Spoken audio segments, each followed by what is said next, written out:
Imagine, just for a moment, opening your eyes to a world where nothing is easy, where comfort is rare and the day ahead feels heavier than your own bones. There's no alarm clock, no soft bed, not even a guarantee of breakfast. Instead, the morning greets you with the cold bite of dawn, the distant clang of church bells, and the never-ending rhythm of survival. You aren't a lord or a lady. You aren't a knight in shining armor or a celebrated merchant. You're just ordinary. Maybe you dig graves. Maybe you knead bread until your hands ache. Maybe you rise before the sun every day because the land, the village, and your hungry family have never let you sleep in, not once. In medieval times, life didn't care if you were tired or hopeful, young or old. Every morning you stepped into a world shaped by silence, by sweat, by rules no one ever questioned. Hunger was a constant companion. So was dirt, beneath your nails, in your hair, woven through the threads of every tunic and blanket. Some days you caught yourself dreaming of warmth, of a full belly, of something as simple as clean skin. But most days you learned to settle for less, for a moment of laughter, for a crumb of bread, for one more day survived, even if no one remembered your name. This is not the history of kings and queens, of epic battles or grand romance. This is the real story, the quiet, stubborn struggle of everyone else, the ones who woke before the sun, who endured hardship without glory, who found meaning in small victories and simple joys. Tonight, as you listen, let yourself drift into their world.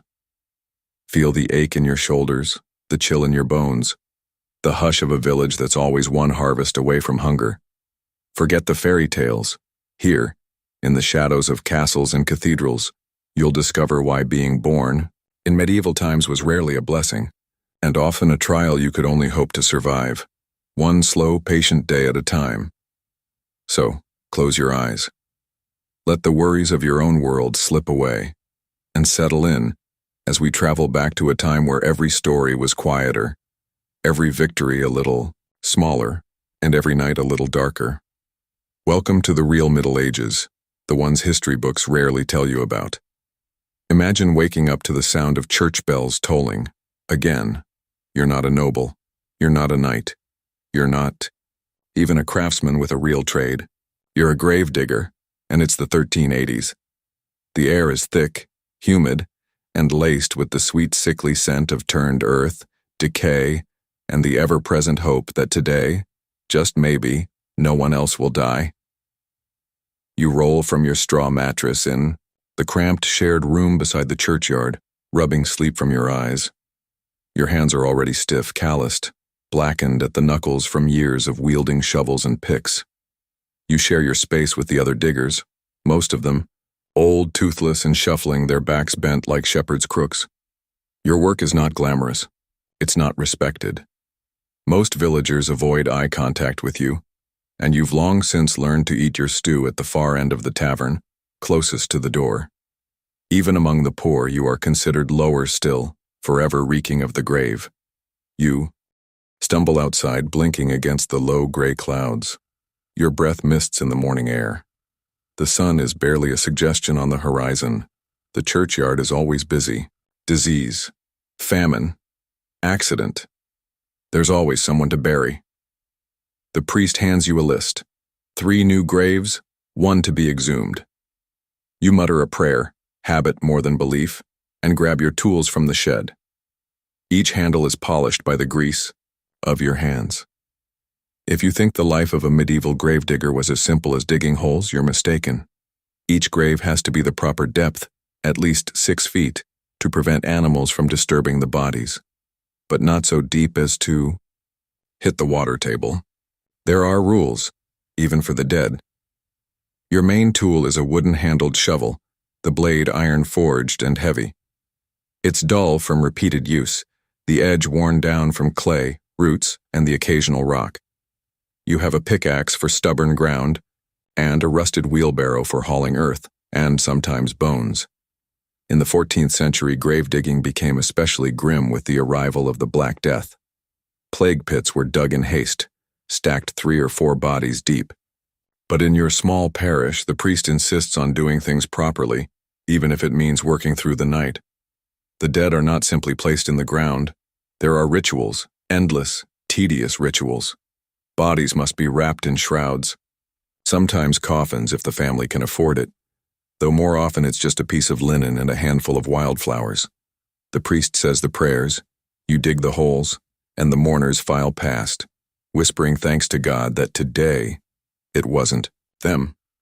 You've learned to work in silence. Your shovel bites into the earth, breaking roots and exposing the soft loam beneath.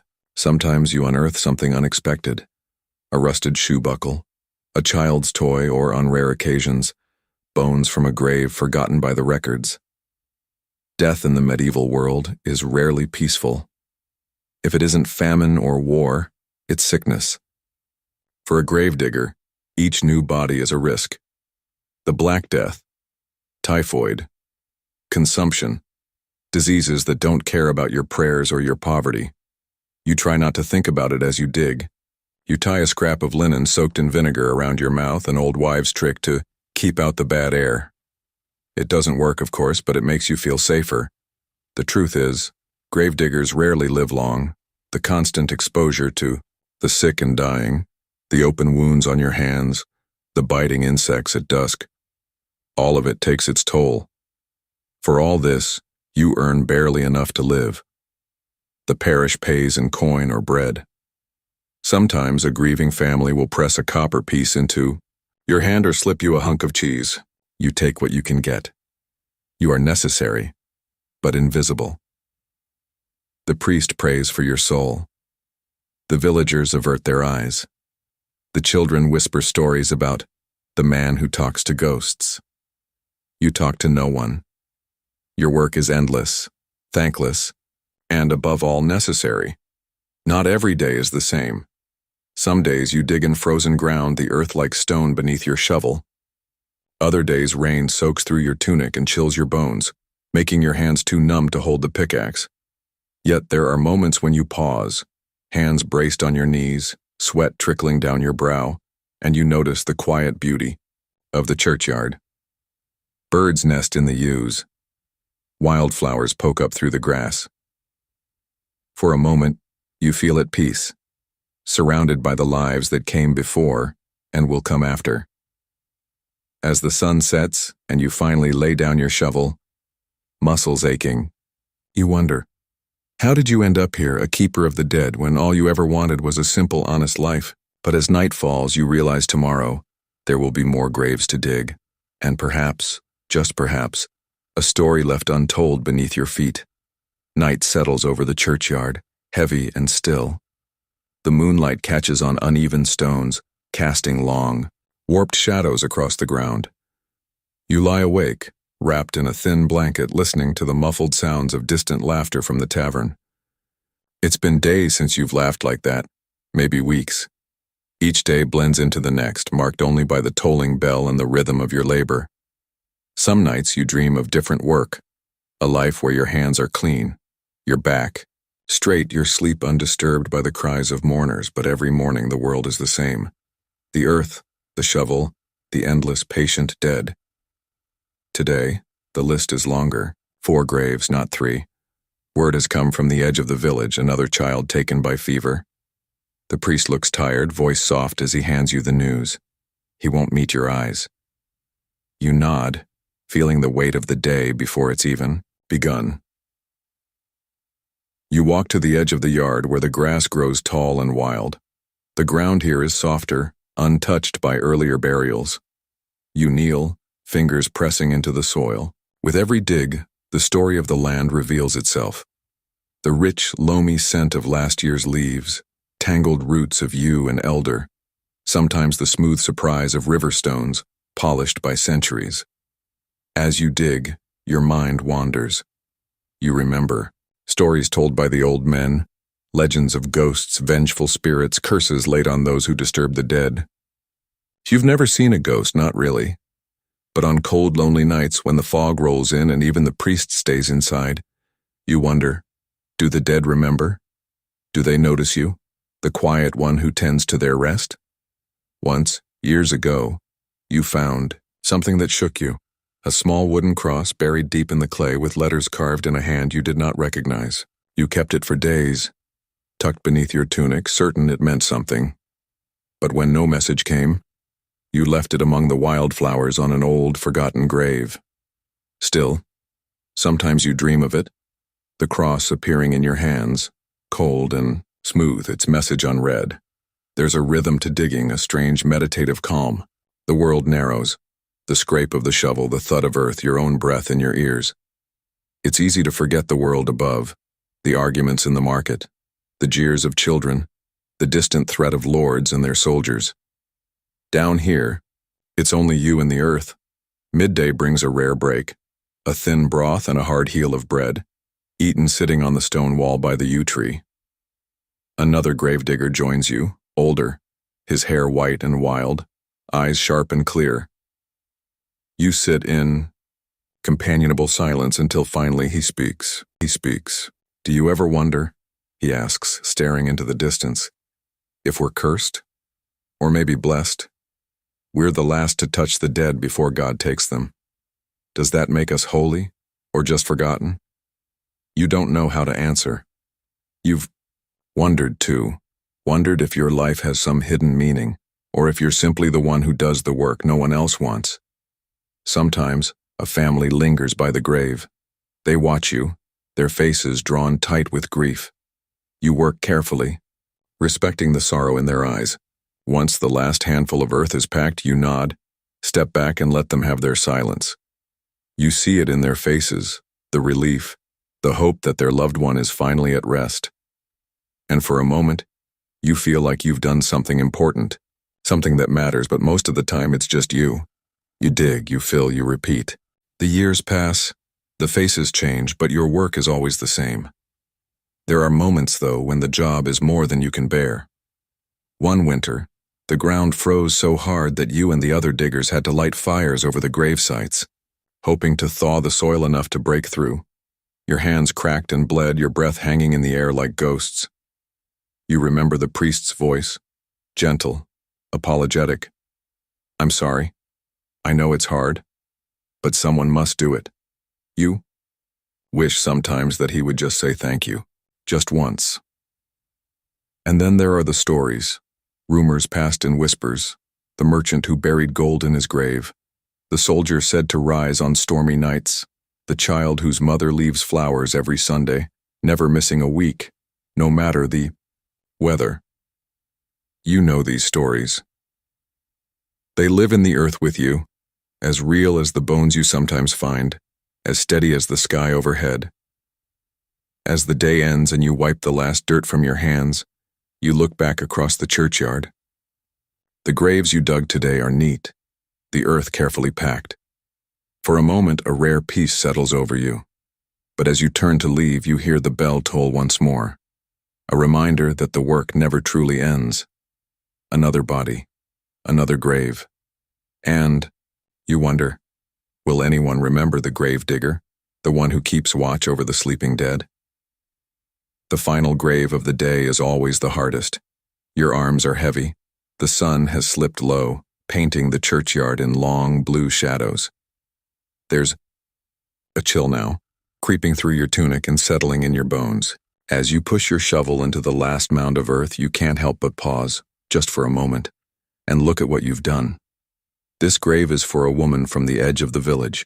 You didn't know her well. Few did. But her daughter stands nearby, clutching a faded shawl, tears shining in the corners of her eyes.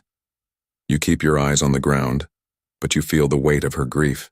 There's no speech, no grand farewell, just the soft murmur of prayers, the shuffle of feet, and the sound of dirt striking the wooden coffin. You've watched so many families say goodbye in just this way. Some shout at the sky in anger. Some whisper to the earth in hope. Some just stand there silent, holding each other because words have run out. You never know what to say. Maybe you're not meant to say anything at all. When the last of the mourners have gone, you linger a little longer, smoothing the earth with your hands. You plant a single wildflower at the head of the grave. A tiny act of remembrance, though. You know it will be gone by next week, you do it anyway. Maybe it matters, maybe it doesn't, but it's yours. Back at your small room, you peel off your muddy boots, stretch aching fingers, and sit in the quiet dark. You can hear the wind rattling, the shutters, the distant laughter from the tavern, the low rumble of thunder beyond the hills. Sometimes you wonder what your life might have been if you'd been born somewhere else, someone else. Maybe you would have been a merchant, a soldier, a priest. Maybe you would have had clean hands and an easy sleep. But then you remember the faces, the children who bring flowers, the old woman who presses a warm loaf of bread into your hands, the priest who says a quiet prayer for you, even if he never quite meets your eyes. You remember the way the earth feels beneath your hands, heavy, stubborn, but alive. There's a strange comfort in the routine. Each grave you dig, each mound you fill, is a promise kept, a duty fulfilled, even if nobody notices. The dead may not speak, but they rest because of you. And in some small way that matters. Sometimes late at night you walk the rows of graves beneath the stars. You whisper their names if you remember them. You touch the rough stones, feel the lichen, listen to the wind in the yew trees. The yew world is quiet here, quiet in a way you can't find anywhere else. You don't know if you believe in ghosts, but you do believe in memory. You believe in duty. You believe that even the most forgotten life, the most ordinary death, leaves a mark. You believe that someone someday will remember the gravedigger, not for the earth he turned, but for the care he gave to the sleeping dead. And as you lie down to rest, muscles aching and mind finally quiet, you wonder, what stories will be buried with you? What kindness will survive, hidden in the earth, waiting to be found by someone who cares enough to look? The city wakes before the sun, and so do you. The streets of London are still slick with last night's rain, and the world smells of wet stone, horse manure, and wood smoke. You're just a boy, barely 13 if that, an apprentice to Master Hobb, the baker on Cheap Street. Your hands are raw, your eyelids heavy, and your first thought every morning is simple. Will today be any easier? You pull your woolen cloak tight, shivering as you hurry through narrow alleys. The city is restless, always is. Somewhere, a cat yowls. A drunk curses the dawn.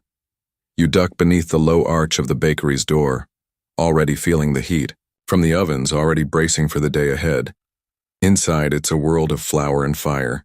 The air is thick with smoke, with the sharp scent of yeast and sourdough, with the sweat of a dozen boys like you. The master's voice is sharp, his words clipped. Fetch water, stoke the fire, watch the leaven. There's no time for dreaming.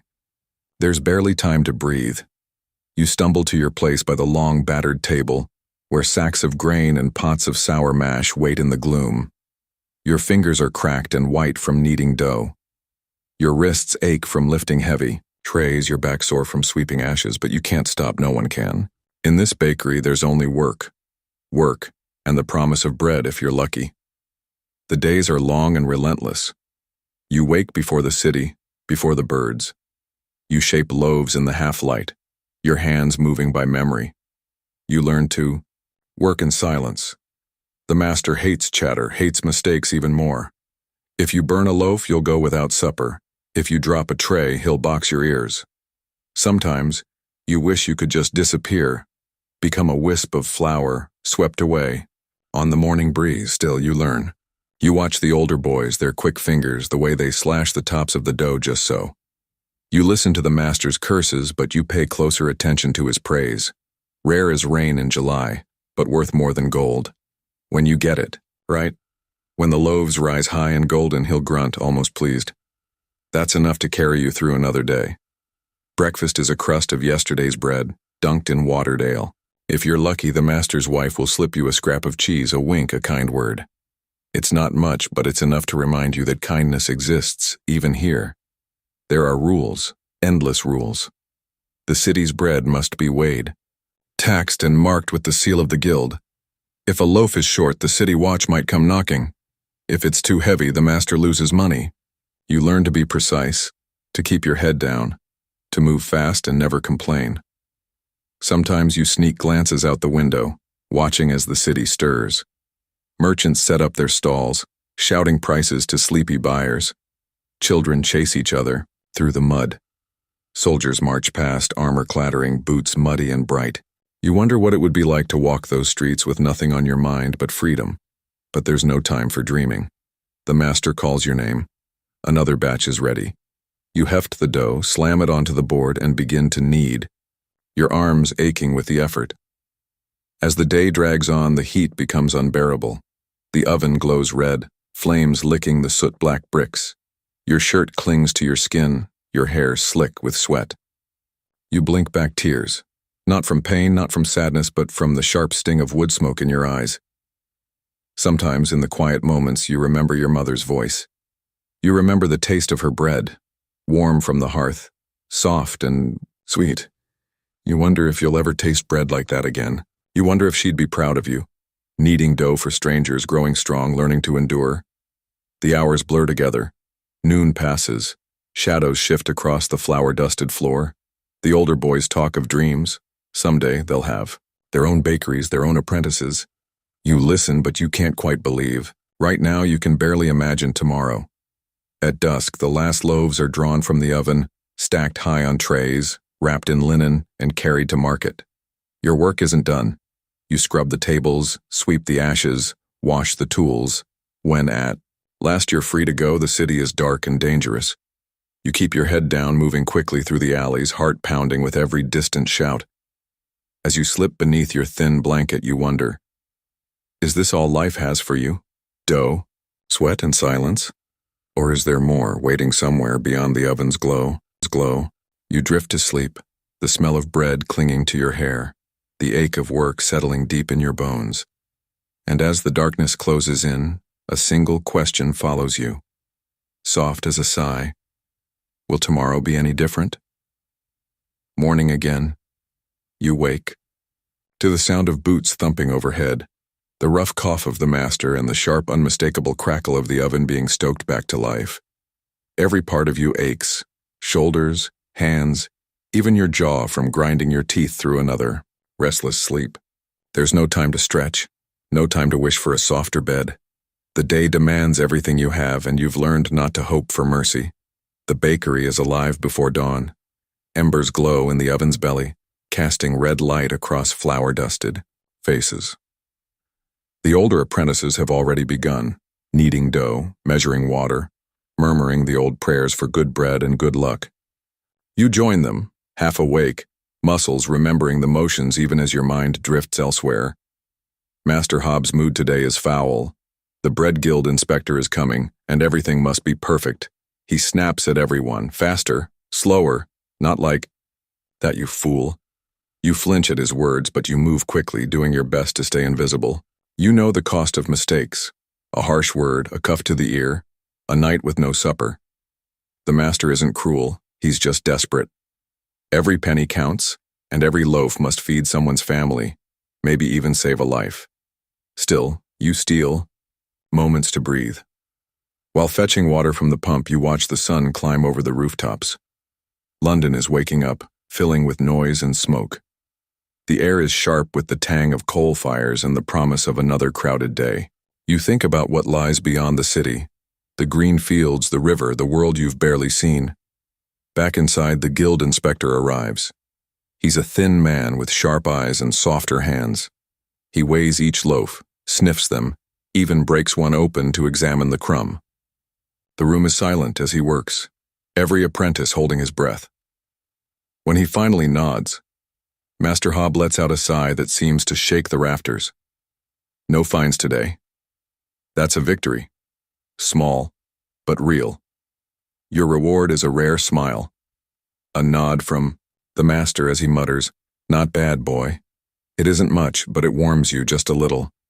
You catch the older apprentices looking your way, some with jealousy, some with pride. For a moment you stand a little taller. Maybe you belong here after all. The day rolls forward, batches of rye, barley, and the prized white wheat for the wealthy. The bakery is a blur of motion.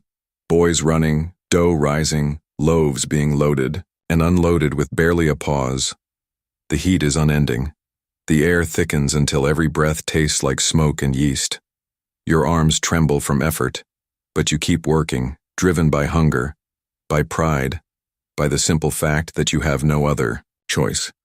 At midday, you're sent to market with the older boys, balancing a heavy tray of loaves against your chest. The streets are packed. Merchants, housewives, beggars, dogs. You learn to move fast, to keep your eyes down, to count change twice. Sometimes a wealthy customer will toss you a coin for your trouble. Sometimes a beggar will steal a roll when you're not looking, and the master will dock your pay. It's all part of the game. In the noise of the market, you hear gossip, talk of plague in distant towns, of a fire that gutted a row of shops, of a knight who fell from grace. The city is alive with stories, none of which belong to you. You wonder if anyone ever notices the baker's boys, the ones who keep the city fed but live in its shadows. When the bread is gone, you hurry back, your stomach empty, but your spirit a little lighter. The master inspects the day's earnings, eyes every penny, every loaf left unsold. Tonight, you're lucky, there's enough for a second supper. A thicker slice of bread, a splash of ale, and a moment of laughter with the other boys as you sit on the bakery steps, watching the world pass by. But the laughter never lasts. Night comes quick in London. Shadows swallow the alleys. The city feels colder, harsher. You trudge back to your bed, too tired to speak, too hungry to dream, and as you close your eyes, you wonder, will you ever be more than an apprentice? Will you ever have your own oven, your own shop, a life that's more than just flour and fire? Or will you always be someone else's boy, working, sweating, hoping for scraps of kindness in the flicker of a dying fire? Winter settles over London, and with it, the world inside the bakery changes. The cold seeps through the stone walls, biting at your fingers, your toes, your very bones. Still, the oven is always hot. Sometimes you press your hands against its bricks just for a taste of warmth, letting the heat chase away the numbness, even if only for a moment. The days start before dawn and end long after dark. You're up, elbows deep in dough as snow drifts. Outside in the city sleeps. The master grows grumpier as the cold worsens. He shouts more, grumbles about the price of wood, curses the way flour turns lumpy on damp mornings. Every loaf becomes more precious. Every mistake more costly. But you keep at it because that's all you know. The repetition, the routine, knead, rise, bake, repeat. You stop counting the days and measure your world in loaves. How many you shaped, how many burned, how many brought a smile, however small, to someone's face. One evening you're left to tend the oven alone. The older apprentices have gone to market, the master's out searching for cheaper wood. The bakery is yours, just for an hour. For the first time you work in silence, no shouting, no clatter, just the low roar of the fire and your own careful movements. You watch as the bread rises perfectly, golden and crisp. The smell fills the room, warm and sweet, just like your mother's kitchen so long ago. You take a moment to taste a crust, hot, rough, utterly delicious. You close your eyes and for once you don't feel like just an apprentice. You feel like a real baker, someone who can shape the world, one loaf at a time. But reality snaps back fast. The master storms in, cheeks flushed, eyes sharp. He inspects your work, presses a thumb into the bread, tears off a piece, chews. There's a pause that feels endless. Then he grunts. Good. You're learning. He hands you the heel of a loaf, your reward for a job well done. The city beyond the bakery never stops changing. Plagues sweep through, fires burn down whole streets, lords and kings come and go. But inside these walls, the work remains the same. Bread is needed always, and it's you who provides it day after day in darkness and light, in winter and summer. Sometimes the future seems impossibly far away. You hear of boys who finish their apprenticeship, become journeymen, maybe even open their own shop one day. You dare to dream, just a little. Maybe you'll be one of them. Maybe you'll rise from this life, carve out a piece of the world to call your own. But most days, it's enough just to survive, to eat, to sleep, to make it through without angering the master or burning the bread. The world may never notice you, but you know what you've done. The loaves you shaped, the hunger you eased, the warmth you gave to a city always on the edge of cold and hunger. At night, you lie awake, listening to the crackle of the dying oven, the distant shouts in the street. You wonder, did today matter? Will tomorrow be any different? Or will your life always be measured in crusts and crumbs, in aching hands and sleepless nights? Still, as you drift off, you hold on to hope, a stubborn little ember that refuses to go out. Maybe, just maybe, your story isn't finished yet. You wake before the sun, the world outside your cottage still shrouded in darkness and fog. There's a chill in the air that never really leaves, no matter the season, no matter how many rushes you pile by the door. Your blanket is rough wool, your bed little more than straw over hard-packed earth. But this is life. You are a serf bound to the land and the will of your Lord, and the day begins as every day does, with the tolling of the manor bell and the groan of old bones stiff from yesterday's labor. You rise quietly so you don't wake the children. Your wife stirs, pulling the blanket tighter around her shoulders. You press a gentle kiss to her brow, careful not to wake the baby at her side. There is no time for words, not before dawn. You pull on your tunic and step out into the chill, your breath hanging in the air like a ghost. The village is silent, save for the lowing of cattle and the distant bark of a dog. You cross the muddy yard to the small shed where you keep your tools, an iron hoe, a wooden rake, a battered spade passed down from your father. Everything you own you carry with you. Every morning you wonder if today the handle will splinter, if the blade will break. But somehow your tools endure, just as you do.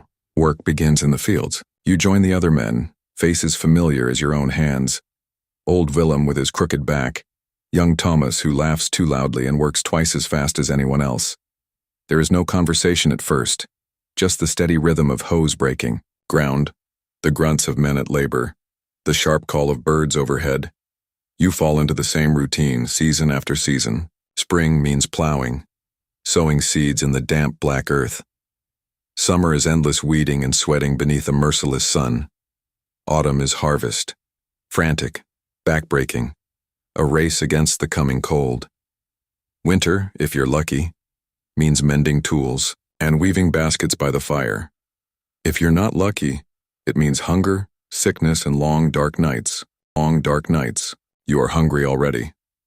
Breakfast is thin porridge, barley mostly with a pinch of salt. You eat standing in the field, bowl in one hand, hoe in the other. There's no time to linger. Every minute counts. Every row you finish is one step closer to meeting your Lord's quota. The steward arrives mid-morning riding a tired brown horse. He wears a woolen cloak and carries a ledger thicker than your arm. He watches as you work, eyes hard, always counting, always judging.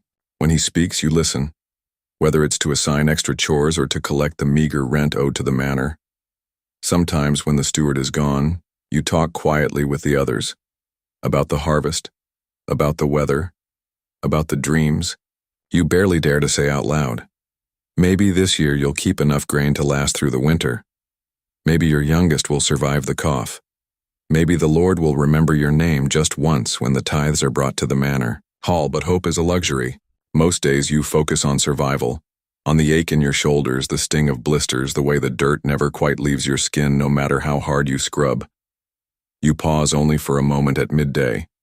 You drink cold water from a wooden cup, share a crust of rye bread with Thomas, laugh at a crude joke, and stretch your back until it pops. It isn't much, but for a moment it's enough. As the sun climbs higher, your thoughts wander.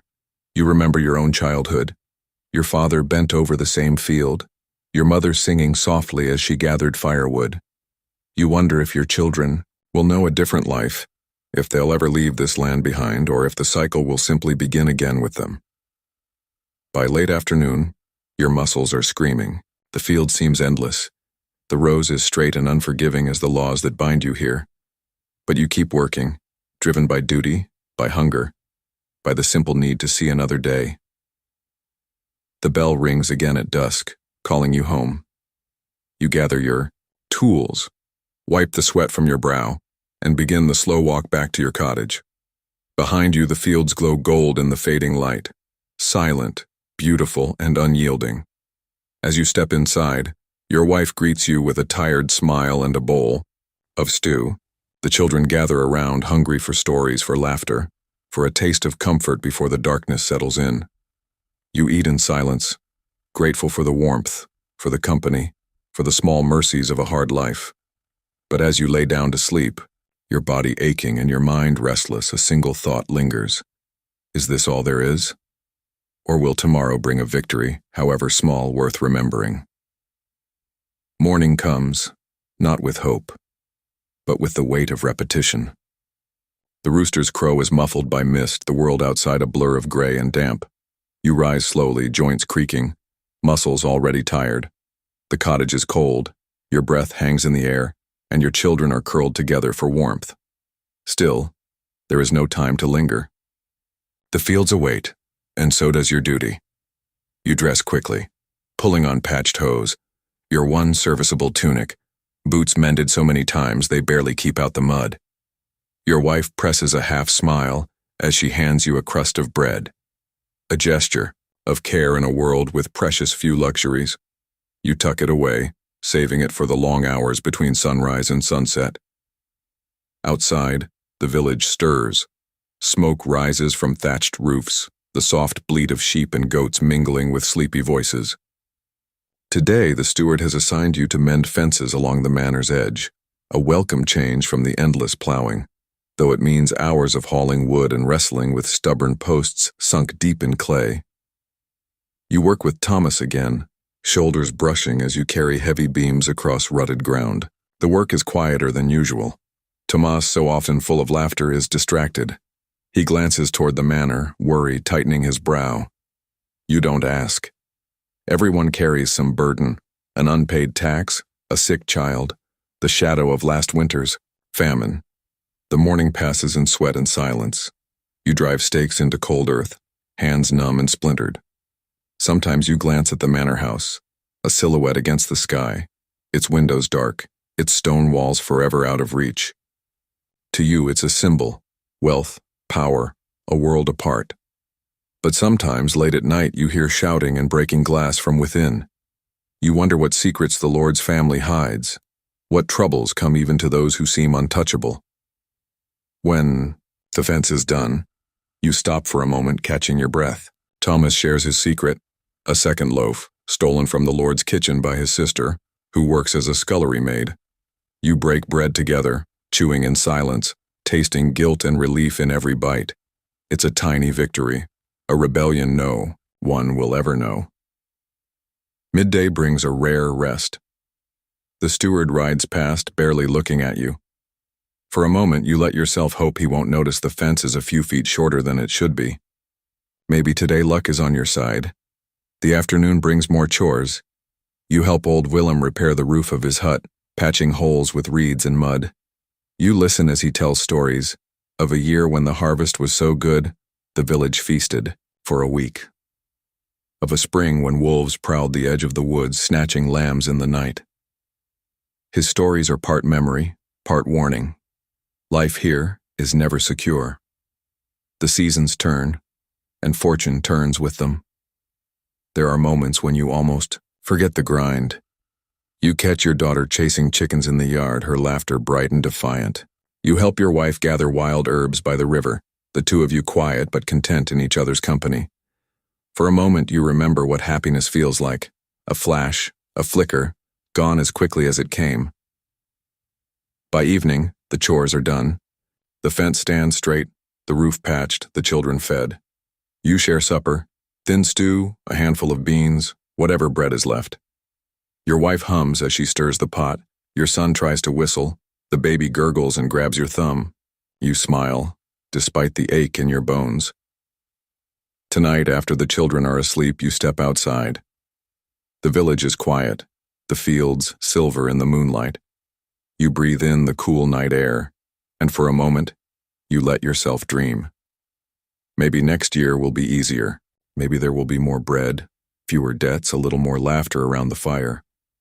But as you slip back inside and crawl onto your straw bed, you know tomorrow will come too soon.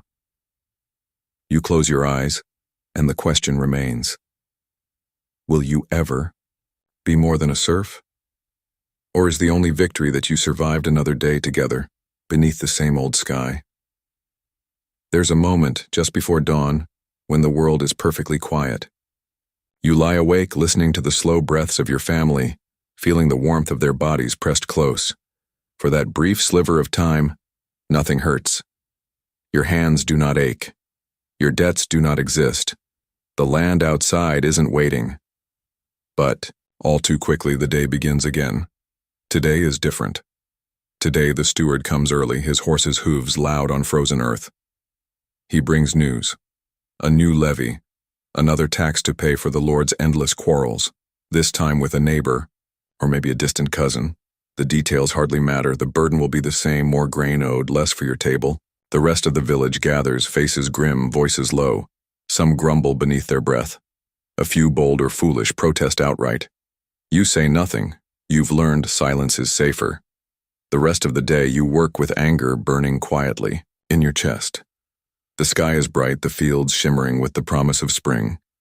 You plant, you weed, you repair a wall toppled by last week's storm. With every task, your resentment grows. Why must it always be this way? Why is the labor of your hands never enough? Why, no matter how hard you work, are you always one bad season away from hunger? By midday, you pause beneath an old oak at the edge of the field. Your wife brings you water, her touch gentle on your arm. She looks at you with quiet understanding. She knows the weight you carry, the fears you cannot voice in front of the children. You talk in whispers, share a crust of bread, let yourself hope just for a heartbeat that things might change. But hope is dangerous. Old Willem warns you that talk of change can bring more trouble than it's worth. Still, you notice Thomas looking at you, his eyes bright with something like rebellion. He's had enough. So have you. But what can you do? The world does not belong to men like you. Late in the day, as the sun sinks low, the villagers gather for the harvest tally. The steward counts every sack, every bundle, his ledger inked with your sweat. This year your family's yield is less than last. The steward's mouth tightens. His pen scratches faster. Your stomach sinks. You know what comes next. A warning. A threat. The promise of harsher days ahead if the next harvest does not improve. Afterward, you walk home beneath a sky streaked pink and gold. Your children run ahead, laughing in the fading light. You catch up, sweeping your youngest into your arms. For a moment, his laughter chases away your worries. That night, the family gathers by the hearth. You tell stories. Old legends, new jokes, tales spun from hope and hunger. Your wife leans against you. The fire flickers, throwing dancing shadows against the walls. The world outside is hard, unchanging, but here in this circle, you feel strong. You feel alive. As the flames die down, you stare into the embers and think about tomorrow. You know what waits. More work. More rules. More small victories and quiet defeats. Yet you promise yourself to keep going. To hold your family together. To find moments of joy wherever you can. Wherever you can. You wonder as sleep takes you, if your name will ever be remembered, if your life will ever matter beyond this patch of earth. Or maybe, just maybe, the tiny victories, the laughter, the warmth, the stubborn hope, are enough. Maybe that is what endures, long after serfs and stewards and lords are gone. Maybe that is what it means to survive. You think you know what it means to be clean, but you've never lived in a medieval village. Clean, for you, means something different. A quick splash of cold water on your face in the morning, or maybe a slow wash at the riverbank in summer. But for most, true cleanliness is an idea, not a reality. Water is cold, scarce, and sometimes dangerous. Soap is rare, harsh on the skin. Baths? Well, those are for the wealthy or the desperately ill. It's early spring. You wake to the clang of the church bell, pulling on a tunic that still smells faintly of smoke and sweat. There's a film on your skin you've learned to ignore. A mix of earth, last night's stew, and the ever-present dust that coats every surface in your cottage. You stretch and scratch at your scalp, knowing there's little point. Lice are just a fact of life, like hunger, like rain. Outside, the air is sharp and fresh, the kind of morning that makes your eyes water. The village well is crowded already, women hauling buckets and muttering about blisters. You fill your jug, careful not to spill a drop, because every bit must last. Water must be rationed, for drinking, for cooking, for the animals. Washing, that comes last. You remember as a child seeing the Lord's family ride by on their way to the bathhouse in town. Their hair gleamed, their robes were clean, and they always seemed to look past you, never at you. The bathhouse was for those who could pay, for those who mattered. For everyone else, there was the river when the weather was warm, or a barrel in the yard, filled with water left to warm in the sun. On good days, your mother would scrub your face and ears with a rough cloth, the soap stinging your skin. She made it herself, boiling fat and ashes and lye. It burned your eyes, chapped your hands, but it did its job, at least for a little while. The clean feeling never lasted. By nightfall, the dust and sweat returned, settling into every crease. Bathing is a rare ritual, reserved for feast days, holy days, or when sickness sweeps through the village and the priest insists on purifying the body. On those mornings, your mother fills the big copper kettle and heats water over the fire. She pours it into a wooden tub in the middle of the cottage. Everyone takes a turn, oldest to youngest. Fathers first, children last. The water grows cloudy, then gray, then nearly black. By the time it's your turn, you're mostly just sitting in someone else's day-old worries. Still you soak, shivering, hoping the warmth will linger. Sometimes you envy the pigs, who wallow in mud without shame. They're cleaner, in their own way. They don't care about appearances, don't worry about the priest's lectures on virtue and purity. You do. You try, at least, to keep your hands and face washed, if nothing else. The rest, well, the rest will have to wait until the next feast day, or until the river thaws. You catch glimpses of other lives. The carpenter's wife, who has a rain barrel hidden behind her house, uses it to rinse her hair until it shines. The priest, who sneaks buckets of water from the well when no one is looking, always seems to have clean hands. You wonder how they manage, what secrets they know. Sometimes you ask your mother and she just shrugs. Everyone has their ways, she says, but no one's ever truly clean. At night, you crawl under your blanket, skin tingling from a rare wash, hair still damp and smelling faintly of lye. You listen to the sounds of the village, the creak of wood, the whimper of a child with an itchy scalp, the distant bark of a dog. You wonder if you'll ever know what it feels like to be really, truly clean all the way through. As you drift to sleep, a single thought lingers. Is it possible to scrub away the world? Or is the world meant to stick, no matter how hard? You try? The days slip by and the promise of real cleanliness drifts further away. You settle into the rhythm of life. Work, sweat, scrape, repeat. The thought of a bath is almost a luxury, something you imagine on days when the air is thick with the smell of livestock and kitchen fires. Your body grows used to the grime, and so does everyone else. After a while, you barely notice the itch, the heaviness of dirt beneath your fingernails, the way your hair mats beneath your linen cap. Sometimes you wonder what strangers must think when they pass through your village. The merchants with their perfumed sleeves and clean-shaven faces, the nuns with their pristine habits, even the tinker's boy who washes in every stream he finds. Do they wrinkle their noses? Do they pity you? Or do they envy the simplicity of a life where a little filth is just another burden to carry? The village children play by the river, chasing each other along the muddy banks, splashing water at their ankles. They shout and laugh, but their mothers are always close, calling warnings. Not too deep, not too far. Water can be dangerous, cold enough to chill your bones, swift enough to sweep a child away. Still, on the hottest days, you sneak down to the water's edge after chores are done, dunking your head beneath the surface, scrubbing your arms with handfuls of sand and pebbles. It's never enough to get truly clean, but for a few moments, you feel lighter, almost new. Bathhouses are a curiosity, a legend almost. You've heard stories of great steaming rooms in distant towns, places where men and women soak and gossip, their bodies bare, their worries forgotten. But in your world, the nearest bathhouse is a day's walk, and even if you could make the journey, you could never pay the fee. For most, the thought is as distant as the king's court, something to dream about, not to expect. There are rules about washing, though not everyone follows them. The priest insists that souls must be clean for holy days, so before Easter or Christmas the whole village gathers water, heats it over communal fires, and lines up for their turn in the tub.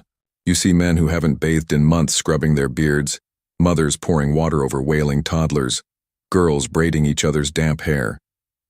The air is filled with the sounds of laughter, complaints, splashes, a rare celebration. Of cleanliness, if only for a moment. Of course, some resist. Old Willem grumbles that baths are for the weak. Dirt keeps you healthy, he says, scratching his beard. Keeps the devil guessing. You laugh, not sure if he's joking. There's a strange pride in it, a belief that enduring discomfort is a mark of strength. As the seasons change, so do your habits. In winter, the river freezes and the water in the well is bone cold. Washing becomes an ordeal. You dab at your face with a damp cloth, clean your hands only when you must. You notice your skin cracking, your knuckles raw. Your mother makes a paste from animal fat and wild herbs, rubbing it into your chapped hands at night. The scent is sharp, earthy. You wonder if this too is a kind of clean, scraping away the old, letting new skin grow beneath. There are moments when you almost feel pure. A cold rinse after a long day, a rare bath on a feast day, the gentle scratch of a new woolen shirt, but they pass quickly. Dirt returns. So does the itch, the heaviness, the reminder that in this world the earth always finds its way back to you. One evening, as you prepare for bed, you listen to your father sigh and say, "A clean soul is better than a clean body." You don't know if he believes it, or if he's simply making peace with the life you've all been given. You curl beneath your blanket, feeling both clean and dirty, both content and restless. You wonder, if you could wash away every speck of dirt, every trace of the world, would you still be you? Or is the grime a part of you, a badge of survival, proof that you belong? There's a day, late in the year, when a visiting physician comes through your village. He's a strange man, hair wild, eyes sharp, clothes dusted with foreign powders. He brings news of a sickness spreading in a distant city, says it's best to keep clean, to wash hands and faces, to scrub the air from your rooms. Some villagers listen, most do not. What good is water against a curse or a fever born from bad air? Still, for a while, you try harder, scrubbing your skin with rough cloths, boiling water for washing. But old habits are strong, and water is precious. Soon enough, everyone drifts back to their routines. The river is lower now, the water dark and cold. Bathing outdoors is out of the question. Instead, you wait for feast days or rare moments when the hearth is hot enough to spare for heating. Water. Even then, the experience is more ordeal than pleasure. You shiver as you lower yourself into the barrel, every muscle tense, skin stinging from the rough lye soap your mother makes. You grit your teeth, scrub hard, rinse quickly, eager for it to be over. By the time you're done, the water is cloudy and your teeth are chattering. Cleanliness comes with a cost, a reminder that comfort is a luxury, even in something as simple as a bath. Sometimes, on nights when the fire is burning low and you're lying half awake, you wonder what it would be like to live another life. One, where baths are easy, daily, where soap smells of flowers, where dirt and lice are a distant memory. You think of the stories told by travelers in the tavern, about grand bathhouses, warm springs, silk towels, servants who pour fresh water until you're clean as a newborn. It sounds like magic, it sounds like a dream. But this is your reality. The slow return of grime under your nails, the itch of sweat and dust, the knowledge that true cleanliness is something you chase but never fully catch.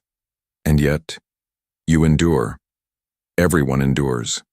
You find pride in surviving.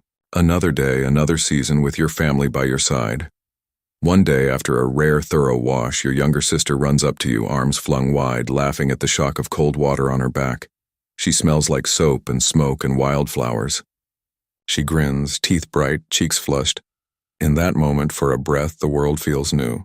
You realize that even in a life of dirt and toil, there are flashes of joy, moments when you feel alive, almost pure. Later, as you gather around the fire, your mother says, "Maybe the world isn't meant to be clean. Maybe we're meant to carry a bit of it with us." You think about that as you drift off to sleep, warm from the hearth, skin still tingling, soul strangely light. And as darkness falls, you wonder, is it possible that the struggle to be clean, to scrub away the world, is what makes you human?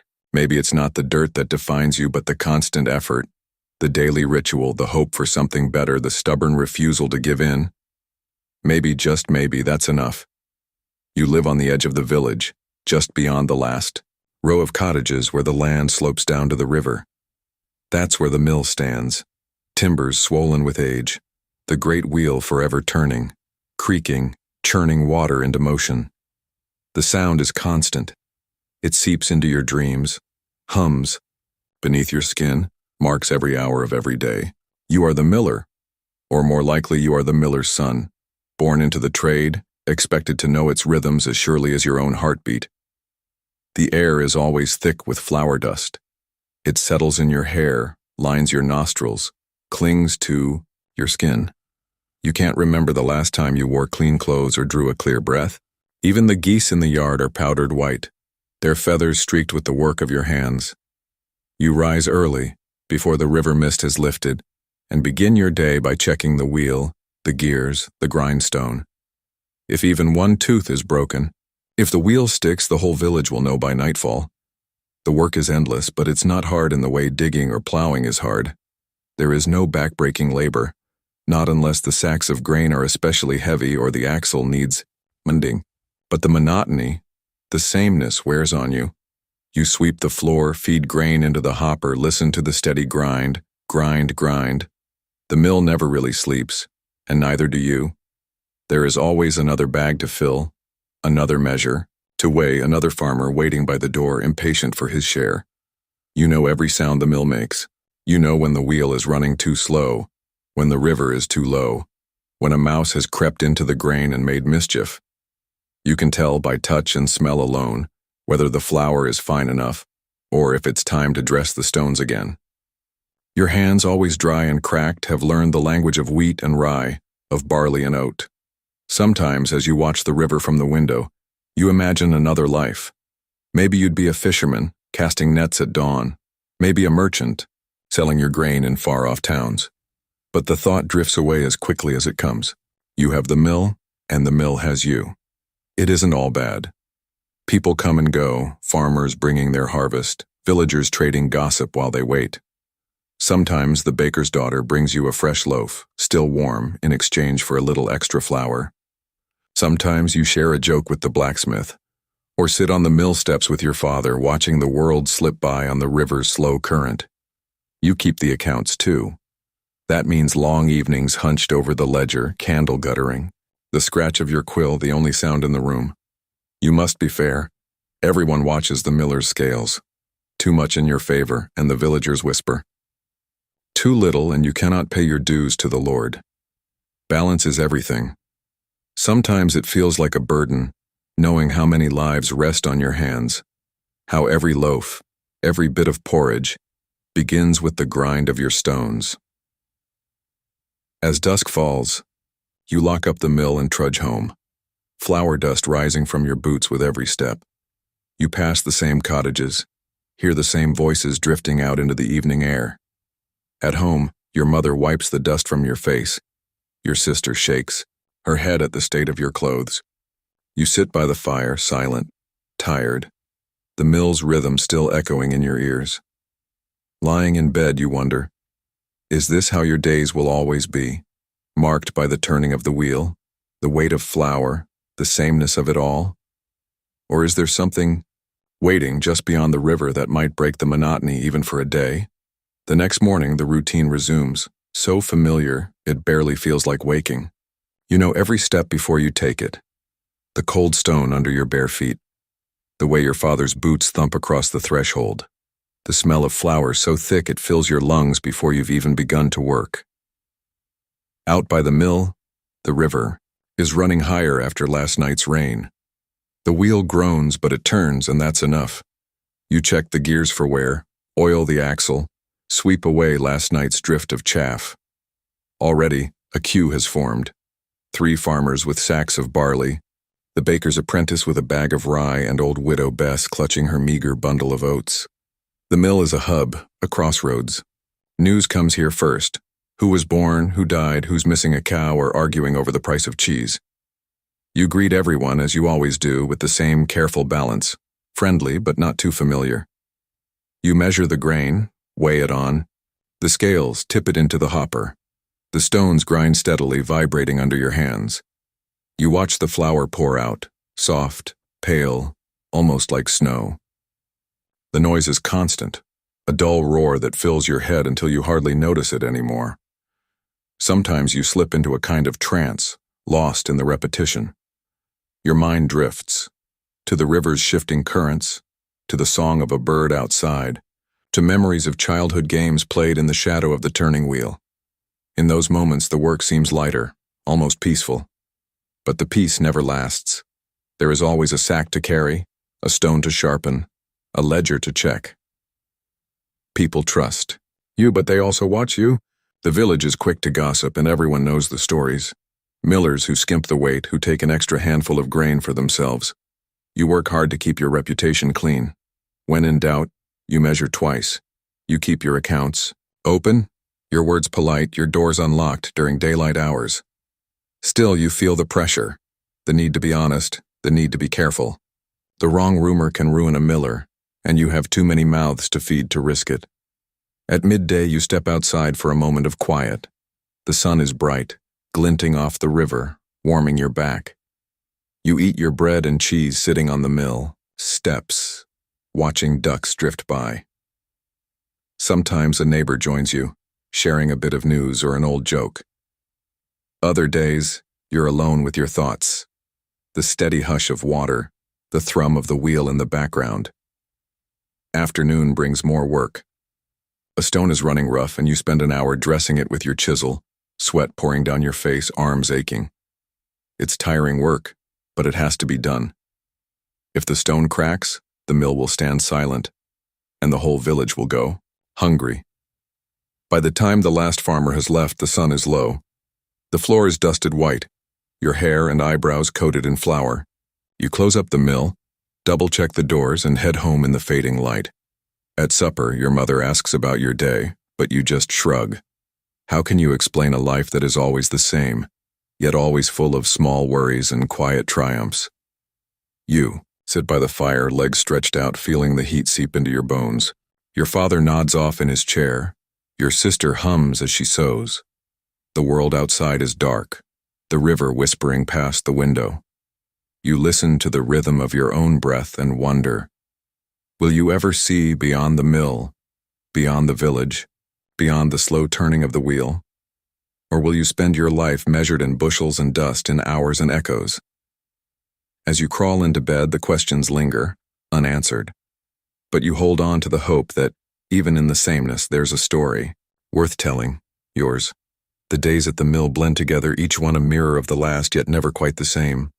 Even the sameness has subtle variations. A heavier rain, a stubborn stone, the laughter of someone's child echoing outside. You mark time by the turn of the wheel, by the light changing on the river, by the steady coming and going of villagers. Most days, you wake before sunrise. The mist hugs the fields, blurring the world, and the mill looms in the half-light like a great slumbering beast. You slip from bed, careful not to wake your little brother, and tug on your work shirt. Your mother is already at the hearth stirring the morning porridge. The air is thick with the scents of wood smoke and old flour. She offers you a small bowl, her hands soft, her eyes tired but kind. You eat quickly, knowing the day will not wait. Every morning is the same. Fast, purposeful, a gentle rush of warmth before the work begins. Outside, the river is always talking. Sometimes it babbles, bright and cheerful. Sometimes it's heavy, sluggish, bearing last night's storm in its swollen current. But always, it keeps the wheel moving. You wade through dew-soaked grass, feeling the cold seep into your boots. The first task is always the same. Check the wheel, the gears, the stones. Your hands are so familiar with these things you could tend them in your sleep. You have, on more than one exhausted evening, caught yourself dozing at the grindstone, head nodding, dreams drifting between the rumble of water and the creak of old wood. Today, you find the wheel turning just a bit too slow. The current has dropped. You crouch beside the axle, clear a clump of weeds, and adjust the boards. Water splashes your face, cold and sharp, and you shiver. But the adjustment works. The rhythm returns, slow and steady. Another small problem solved before the village wakes. Soon the first customers arrive. Farmer Sedge is always early, dragging 2 heavy sacks of wheat, his brow already slick with sweat. He greets you with a grunt and sets to work helping you unload. You weigh his grain, careful to balance the scales and tip it into the hopper. The stones begin their slow work, grinding the wheat into fine, soft flour. Sedge leans on his pitchfork, sharing gossip from the far end of the village. Who's sick, who's quarreling, who might be expecting a baby come spring.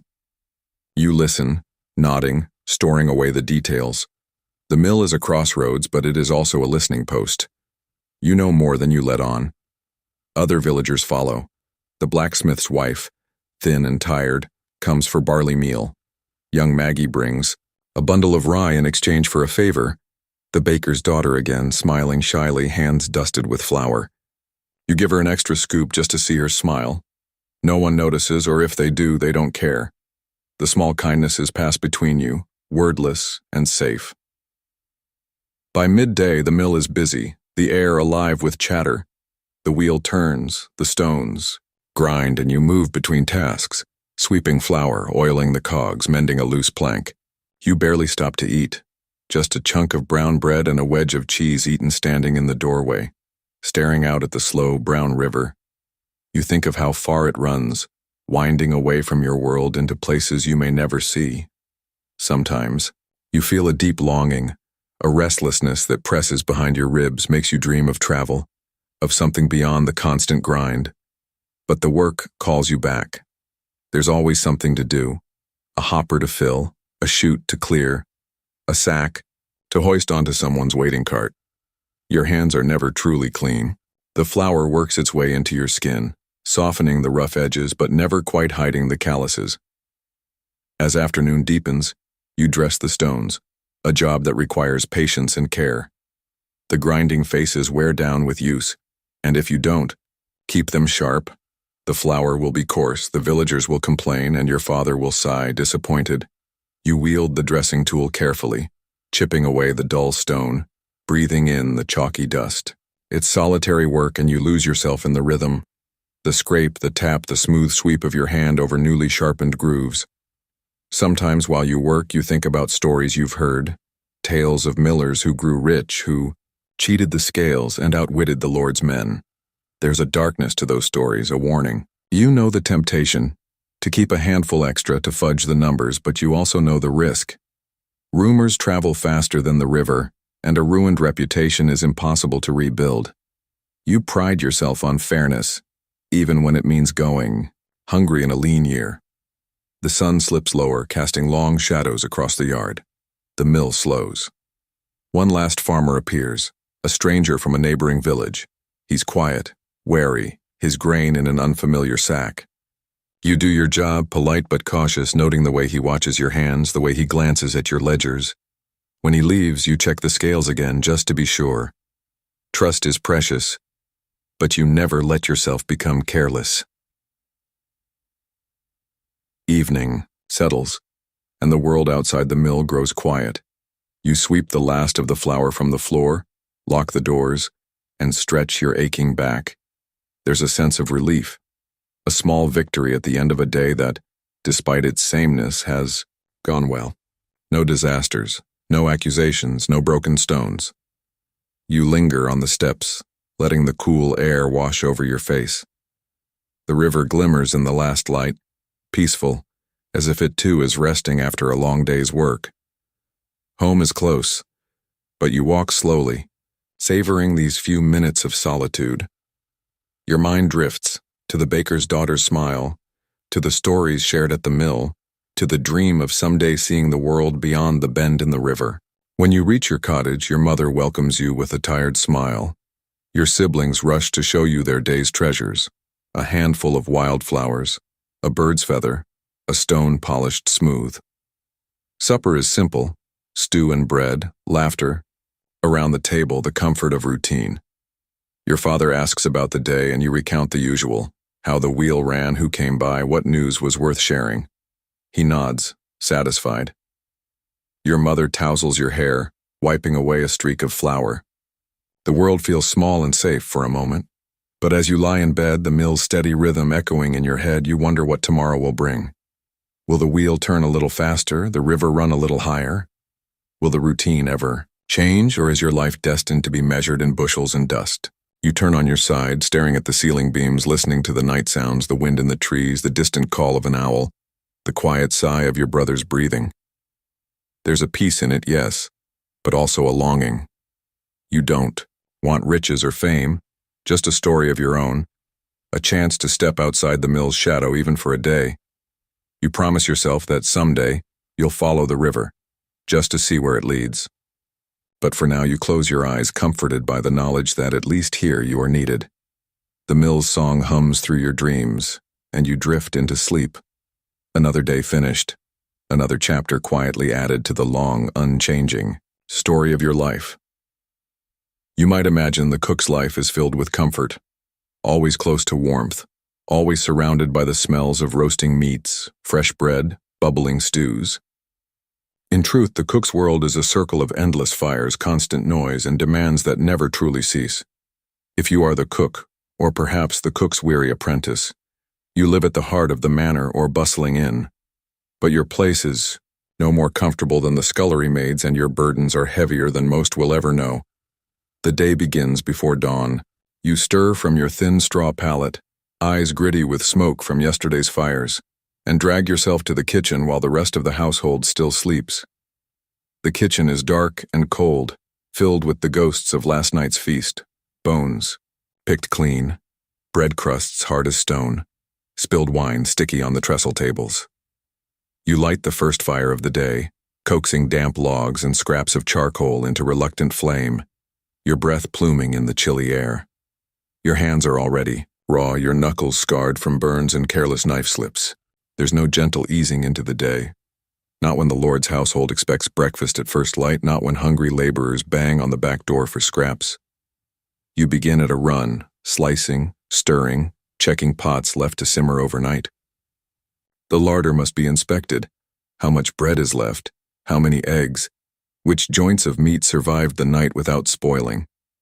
There are rats to chase off, pickles to taste for spoilage, cheese to sniff for mold. Every meal is a performance.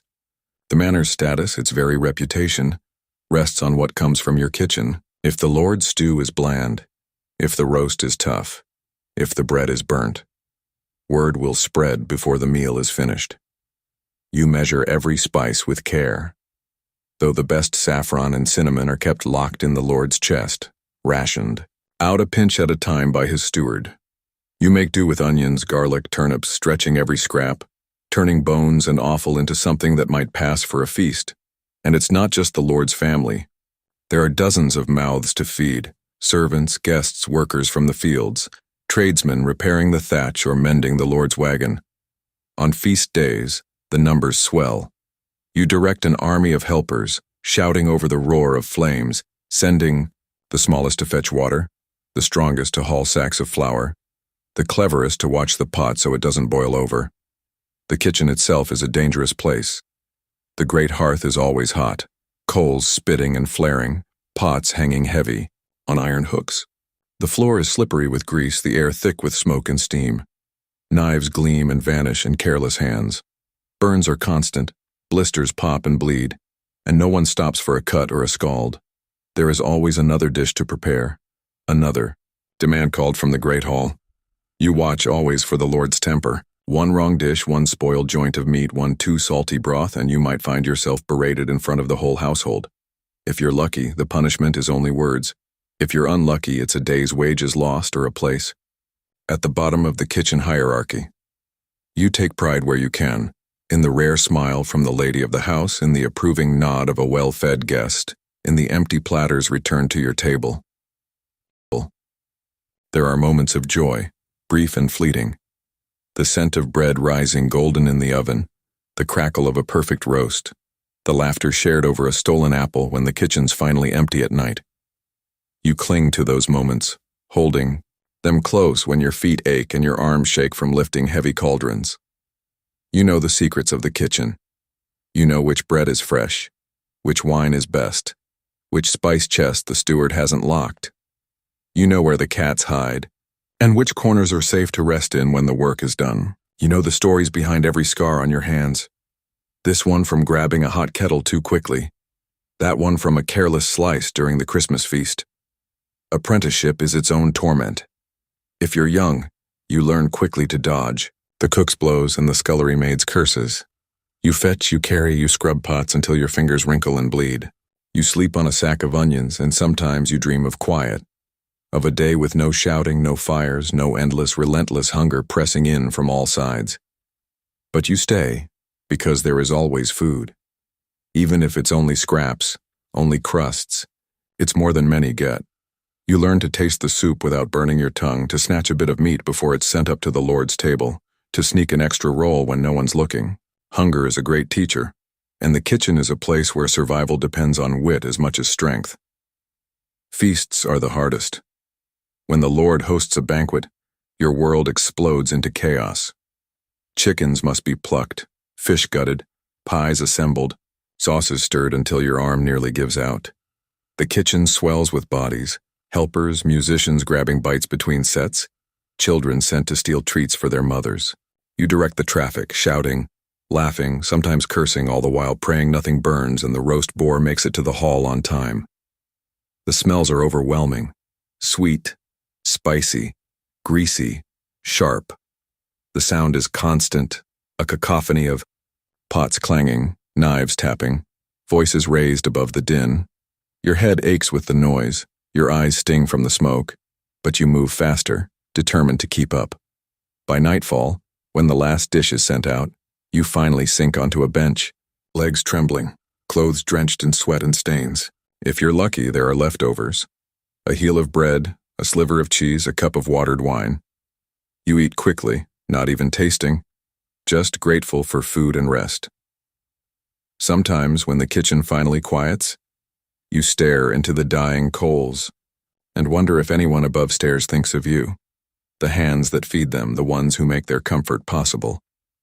You wonder if your work will ever be enough, if your name will ever be spoken with gratitude instead of complaint. As you close your eyes, head resting on folded arms, you promise yourself you'll wake before dawn and do it all again. You have no choice.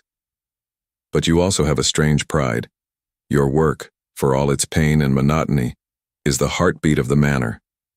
Without you, the whole world above would go hungry. And as sleep claims you, aches and all, you wonder, if you could trade it all for an easier life, would you? Or is the sweat, the scars, the stubborn pride in every meal worth the pain? The routine never truly ends.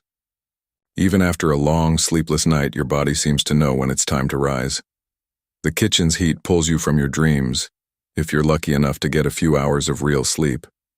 You sit up, sore and groggy, arms burning from yesterday's labor. There's no time to stretch or complain. The first pots need tending, and by the time you reach the great hearth, someone has already started the fire. If you're the cook, you oversee everything. Ingredients arriving from the gardens, the market, or the Lord's stores. You inspect bruised apples, wilted greens, and barrels of salted meat, sniffing for the first trace of rot. If you're the apprentice, you haul water from the well, carry wood for the fires, and pray you don't trip and spill a bucket because no one will be gentle if you do. The day's menu is never the same twice. Sometimes you prepare a simple meal, porridge, thick stew, a heel of bread.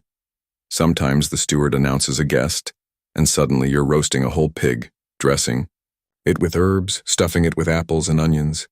Nothing is wasted, not even the bones or the fat. If you work in a manor, the Lord expects a show at dinner even when the larder is half empty. It's your job to make something out of nothing.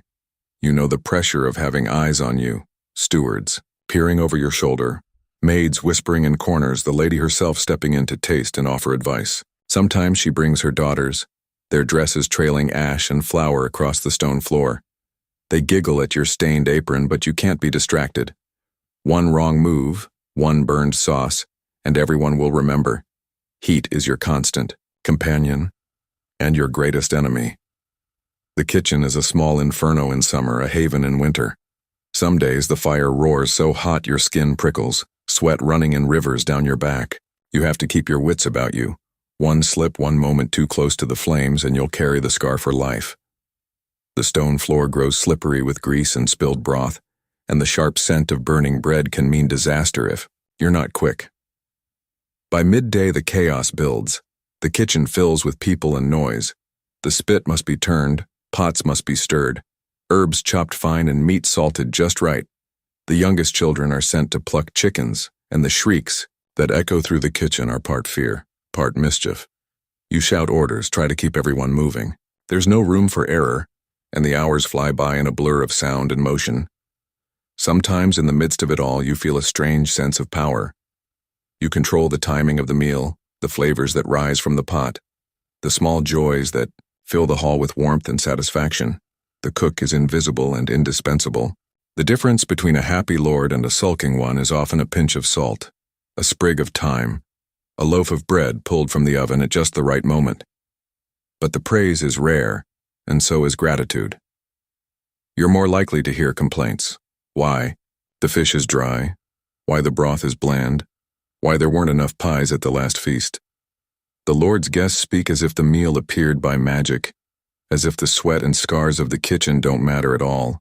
Sometimes you want to shout just once to be seen, to have your effort recognized. But instead you bite your tongue, wipe your hands on your apron, and keep moving. Food is a source of endless worry.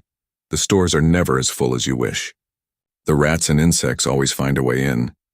You learn to be creative, turning old bread into pottage, scraps into meat pies, spoiled apples into something nearly sweet with enough honey and spice. When the famine years come, when harvest fails or war cuts off the supply of salt and fish, you are the one who must find a way. You watch the servants' faces, see the hunger in the kitchen boys' eyes, and feel the pressure of dozens of empty stomachs counting on your hands. There are moments, precious and rare, when something goes perfectly. A pie rises golden and fragrant, a roast turns out crisp and juicy, a new batch of ale bubbles just right. You catch the lady smiling, or hear laughter from the hall, and for a breath, it feels worth it. But the disasters loom larger in your mind. The day a guest found a stone in his porridge, or a pie was left cooling too long and stolen by a dog. The humiliation of the Lord's anger, the whispered jokes at your expense. You carry these memories tucked alongside the pride you feel when things go well. Evening comes, and with it a new round of work. Dishes to scrub, pans to scour, floors to sweep. The youngest apprentices collapse in a corner, asleep before their hands leave the pots. You stay up, finishing the ledgers, planning the next day's meals, checking the fire one last time before sleep. Sometimes, when the kitchen is finally empty, you sit in the stillness, feet aching, heart sore, but mind at peace. You run your hands over the old wooden table, scarred and stained, and feel the history there. The years of meals, the countless hands, the laughter, the fights, the love and labor poured into every dish. As you drift to sleep, you wonder what tomorrow will bring. More work, surely. More burns and blisters, more running, shouting, laughing, worrying. But maybe, just maybe, another moment of pride, another perfect loaf, another small victory in the endless dance of fire and hunger. Feast day arrives, and the manor is awake before the sun. There's a tension in the air, anticipation, excitement, and anxiety swirling together.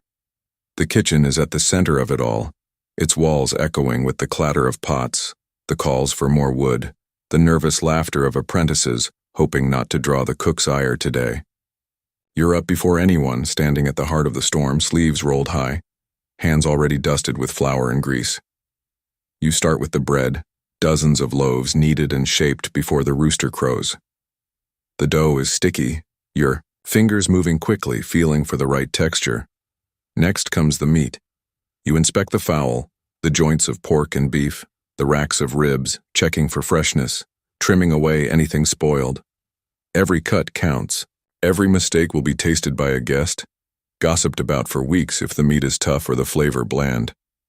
The fires blaze hotter than ever, turning the kitchen into a smoky furnace. You shout instructions. Turn the spit. Baste the bird. Stir. The pot, mind the pies. Apprentices dart back and forth, some eager, some frightened, all of them driven by the unspoken knowledge, today above all cannot go wrong. Go wrong. Outside the kitchen, the manor buzzes. The steward paces, fretting over the seating chart. The lady of the house glides through, pausing to taste a sauce or sniff at a roasting goose. The Lord's children sneak into the kitchen, eyes bright, hoping for sweets. You chase them out with a wooden spoon, hiding a smile, remembering your own childhood when feast days meant wonder and mischief. The hours tumble together, an exhausting blur. The smells of roasting meat and baking bread fill every room. For a moment you forget the pain in your arms and the burns on your wrists. You forget the slights and the constant pressure. For just a little while you feel powerful, the orchestrator of a grand celebration, the unseen hand making everything possible. But as the feast begins, the anxiety returns. You watch from the kitchen door as platters are carried into the great hall, each dish a risk and a hope. The guests begin to eat, their faces impossible to read from afar. You strain to listen. Laughter is good, silence is better than complaint. But it's the hush after the first bites that tells you whether you've succeeded. Sometimes a dish is praised and your name is mentioned. More often there's no acknowledgement, just the scraping of forks, the clinking of cups, the slow, satisfied sighs of a meal done well. You let yourself breathe just a little before the next wave of work. After the guests are gone, after the last bones have been cleared and the last mugs washed, the kitchen is quiet. You stand in the stillness, letting the relief wash over you. You made it. Nothing burned, nothing ruined, no disasters today. The apprentices sleep on benches, arms curled under their heads. The youngest snores softly, still clutching a wooden spoon. You gather the leftover scraps, knowing nothing will go to waste. You sit at last to eat. Cold pie, a heel of bread, a piece of cheese saved from the feast. It's the best meal you've had in weeks, not because of the food, but because of what it means. You survived. You look around the kitchen, the battered tables, the blackened hearth, the stacks of clean plates. You remember the shouts and laughter, the mishaps and triumphs. In this moment, you feel a quiet pride. You are invisible to most, but to those who share your world, you are everything. As you blow out the candles and sink into sleep, you wonder if tomorrow will bring rest or just another long day of heat and hunger. But for now, you are content. The manor is full, the guests are fed, and you, worn, scarred, and stubborn, are the reason why. You close your eyes, the smell of bread and smoke lingering, your hands aching, your heart strangely light. You dream of kitchens and fires, of laughter and praise, and you know, no matter the pain, no matter how much you suffer for your craft, you wouldn't trade your place for anything. You wouldn't think much about the candle maker, not unless darkness suddenly presses in around you. Most days you pass by the small smoky workshop at the village edge without a second glance, until the sun sets, until the moon is hidden, until the only thing between you and the night is a stub of tallow burning on a rough wooden table. Then, and only then, do you realize how much of your life depends on the hands that shape light from fat and ash. If you're the candle maker, your world is marked by grease and patience. You rise early, not with the sun but before it, the better to stretch what little daylight you have. Your hands smell always of animal fat, your fingernails lined with wax. There's a film on your skin that never quite fades, no matter how often you scrub. In winter, the smell clings to your clothes, to your hair, to everything you touch. The work is repetitive but far from easy. You gather scraps of tallow from the butcher, bits of beeswax if you're lucky, old rags for wicks. You melt the fat, in heavy pots over a smoky fire, stirring with a wooden stick as it hisses and spits. The smell is thick, acrid, animal, a reminder that everything you make begins with what others throw away. Dipping is an art. Each wick must be plunged, slowly, again and again into the bubbling pot. Each layer must cool before you dip the next. If you hurry, the wax cracks or runs. If you wait too long, the candle sets crooked, useless for selling. You hang them on racks to dry, rows of lumpy stubs and long, perfect tapers, the fruit of Hours spent half blind in the gloom. Most villagers grumble about the candles. They burn dirty, sputter, and smoke, fill the house with a smell that lingers for days. But without them, there's nothing. No light to sew by in winter. No glow to read your prayers or find your way to bed. Even the Lord's Hall depends on your work, though they prefer beeswax. Smooth, sweet, rare as gold. You keep a secret, stash for such special orders, hoping for a few extra coins, always aware that someone might steal it if they knew. You measure your worth by the length of the nights. In summer, no one visits the workshop. In winter, they come every day, wives. With baskets, children clutching broken stubs, priests demanding tapers for the altar. The poorest barter, offering eggs, onions, sometimes nothing but a promise. You rarely refuse. You know what it's like to be left in the dark. Your hands are always moving, pouring, shaping, trimming, packing the finished candles in straw or rags. Sometimes you teach an apprentice, some child desperate for work, and watch as they grimace at the heat and the stink. You laugh and tell them, it gets easier. But the truth is, you never really get used to it. The smell becomes part of you. The rhythm does too. The dangers are small but constant. A spilled pot means burns that ache for weeks. A careless spark could set the whole workshop ablaze, a disaster that would ruin you for good. You watch the flames carefully, keep water close, and always check the wicks before hanging them to dry.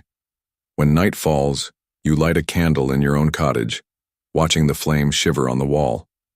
You sit in its circle, eating your supper, thinking about the hundreds of other flames you've sent out into the village, each one a tiny sun, a victory over the endless dark. You wonder if anyone ever thinks of you, the candle maker, as they say their prayers or tuck their children into bed. Probably not. But you know, and for a moment, that's enough. You blow out your candle, settle beneath your blanket, and let the dark settle in. You listen to the sounds of the night, the creak of timbers, the sigh of the wind, the quiet drip of tallow cooling in the workshop next door. Tomorrow you'll rise before the sun, hands greasy, eyes sore, ready to shape light from the remnants of another day. As you drift to sleep, you ask yourself, how many lives pass through your hands, unseen and unthanked, lit only by the smallest flame? The nights grow longer, and with each passing week, your work becomes more urgent. The villagers come to you with anxious faces, clutching coins, bits of cloth, anything to barter for another handful of stubs. They grumble about the price, about the smell, about how quickly a candle burns down, but they always come. No one can endure the winter darkness without your trade. You begin your mornings by melting the scraps left from yesterday. The tallow must be watched carefully. Too hot, and it burns. Too cool, and it never melts smooth. The fire pops and spits, casting odd shadows on the low ceiling. You keep the window cracked open even in winter, but the stench lingers in every corner. You wonder if you'll ever truly wash it out of your skin. Children peek through the door sometimes, giggling at the sight of your wax-stained hands, the racks of cooling candles that look like strange, pale fruit hanging from the rafters. You let them watch for a moment, remembering when you were their age and the candle maker seemed a magician, conjuring light from fire and fat. Now you know better. There's no magic, only work. Relentless, repetitive, unforgiving work. Beeswax is rare, a treasure saved for special orders. The church demands it for holy days, the priest insisting on clean burning, sweet-smelling light for the altar. You melt the golden blocks carefully, breathing in their honeyed scent, wishing you could keep even a little for yourself. When the Lord Steward comes, you offer your best tapers, bowing low and hoping for a kind word or a silver coin in return. Most times you get neither. Some days you send an apprentice to collect tallow from the butcher. The boy returns, face twisted. With disgust, hands slick with grease, the bundle wrapped tight in a dirty cloth. He complains about the smell, about the cold, about the endless dipping and trimming. You tell him to be grateful, at least he's learning a trade. At least he has work, even if it's thankless. You measure your days by the state of your supplies. The pile of rags for wicks grows low. You cut them thinner, careful not to waste a thread. The tallow runs out, and you boil bones for any last bit of fat. When the candles are finished, you trim the wicks, scrape the drips, line them up in neat rows. Some are lumpy, some misshapen, but all will burn. That's what matters. The business of selling candles is never simple. The rich send their servants who sneer at your shop, counting every stub, demanding change. The poor come themselves, heads bowed, hands trembling. Sometimes they leave empty-handed, unable to pay. Those nights you set aside a handful of candles, dropping them off at their door when no one is watching. You remember what it's like to be cold, afraid of the dark. You remember.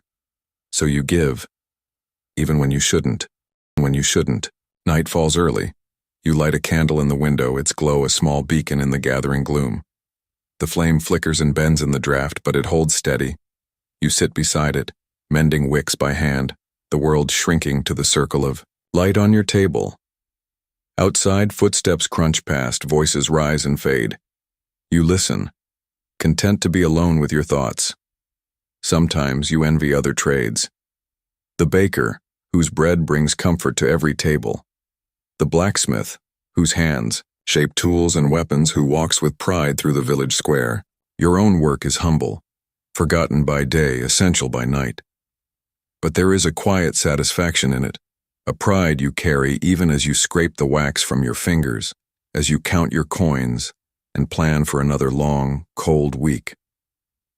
Before sleep, you check the workshop one last time, making sure no ember glows, no spilled tallow pools near the fire. The smell clings to you as you slip into bed, your skin warm, your mind already drifting. You wonder, does anyone remember the hands that light their nights? Or is your labor only a brief flicker, soon swallowed by darkness? As you close your eyes, you remind yourself, without you there would be no light at all. Winter deepens and the nights seem endless. You measure time by the length of your candles, by how many are burned down to stubs before the sun finally returns. Every evening the village windows glow with the flames you've shaped, flickering against the darkness, fighting back the cold and the fear that comes with it. You walk home beneath those wavering lights, knowing your work lingers in every doorway, every silent room. There's satisfaction in that knowledge, even if no one ever says thank you. You watch children reading by candlelight, mothers darning clothes, fathers returning late from the fields guided by the small, unsteady glow.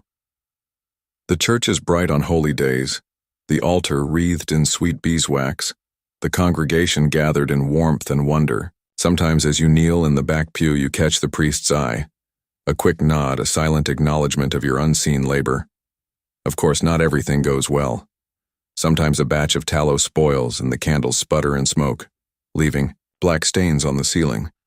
Sometimes a careless spark ignites a spill and you fight the fire with frantic hands, heart pounding until the last ember is doused. On bitter nights, the tallow freezes and you must warm it with your breath, chafing your numb fingers to life. There are days you wonder if the work is worth it, if you'd be better off breaking stones or digging ditches. But always, someone comes to your door clutching a stub, asking for more light. There are quiet joys too. On market days you barter candles for fresh bread or new boots, exchanging laughter with the blacksmith's wife, a story with the miller's boy.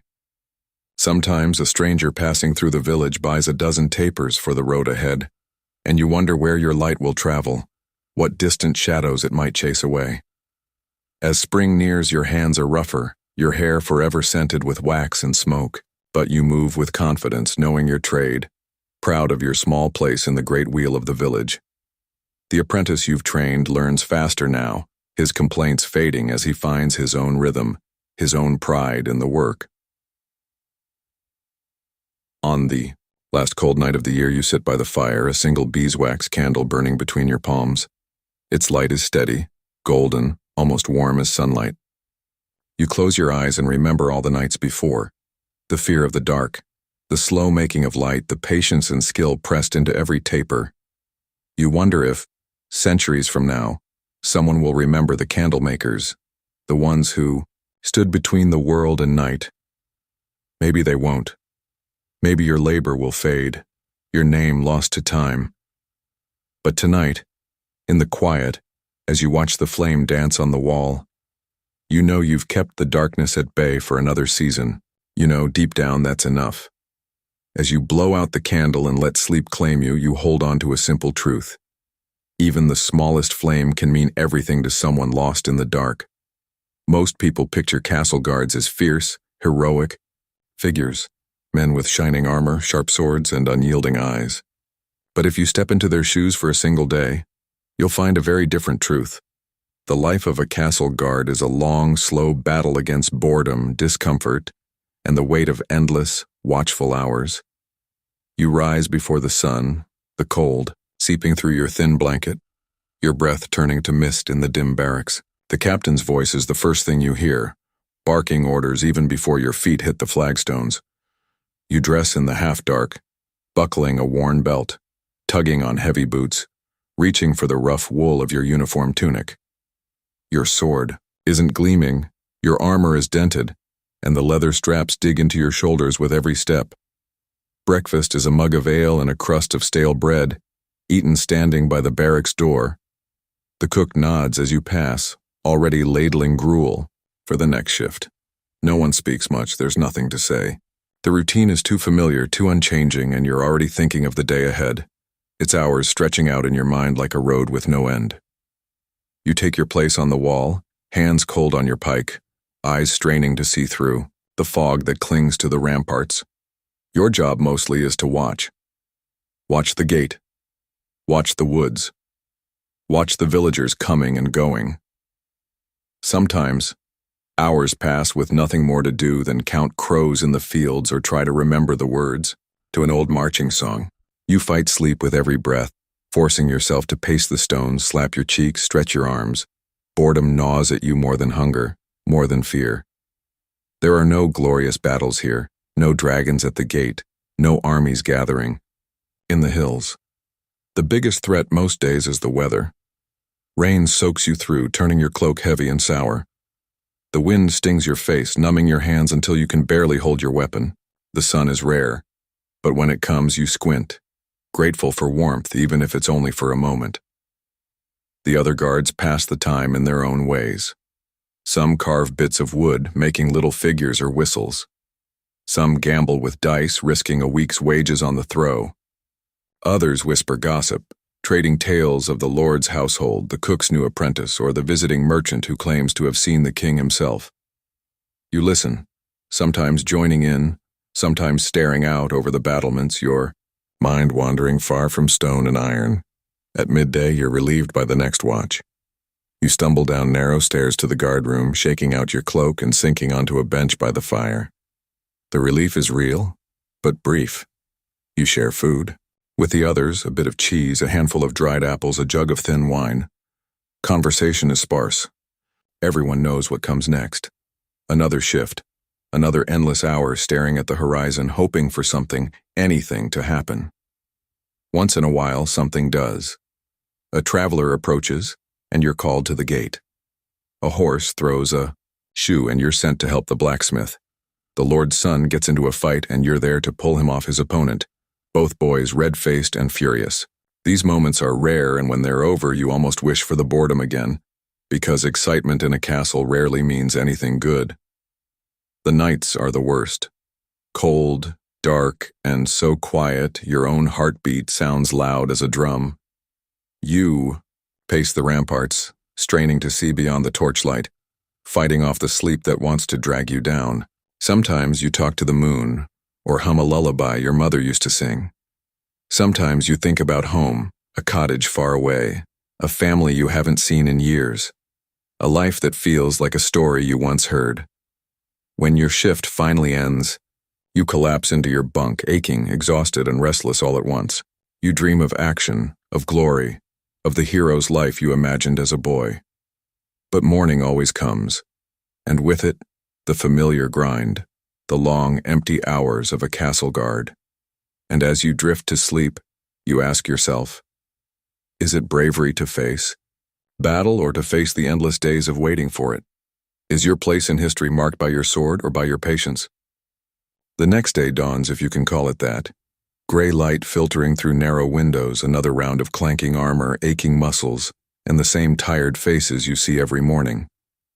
You roll out of your bunk, joints stiff, back sore, the taste of iron still in your mouth from the cheap wine you drank last night just to coax sleep from the cold stone air.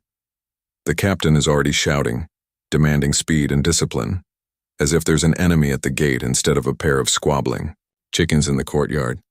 You line up with the others, boots scuffing the stones, shields battered and mismatched. Inspection is perfunctory. The captain hardly glances your way. He knows none of you have seen real battle.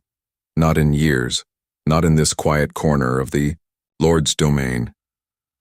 You're sent to the east wall today, a stretch overlooking the muddy river and the track that winds into the distant woods. It's lonely, quieter than the main gate, and you can go hours without seeing another soul.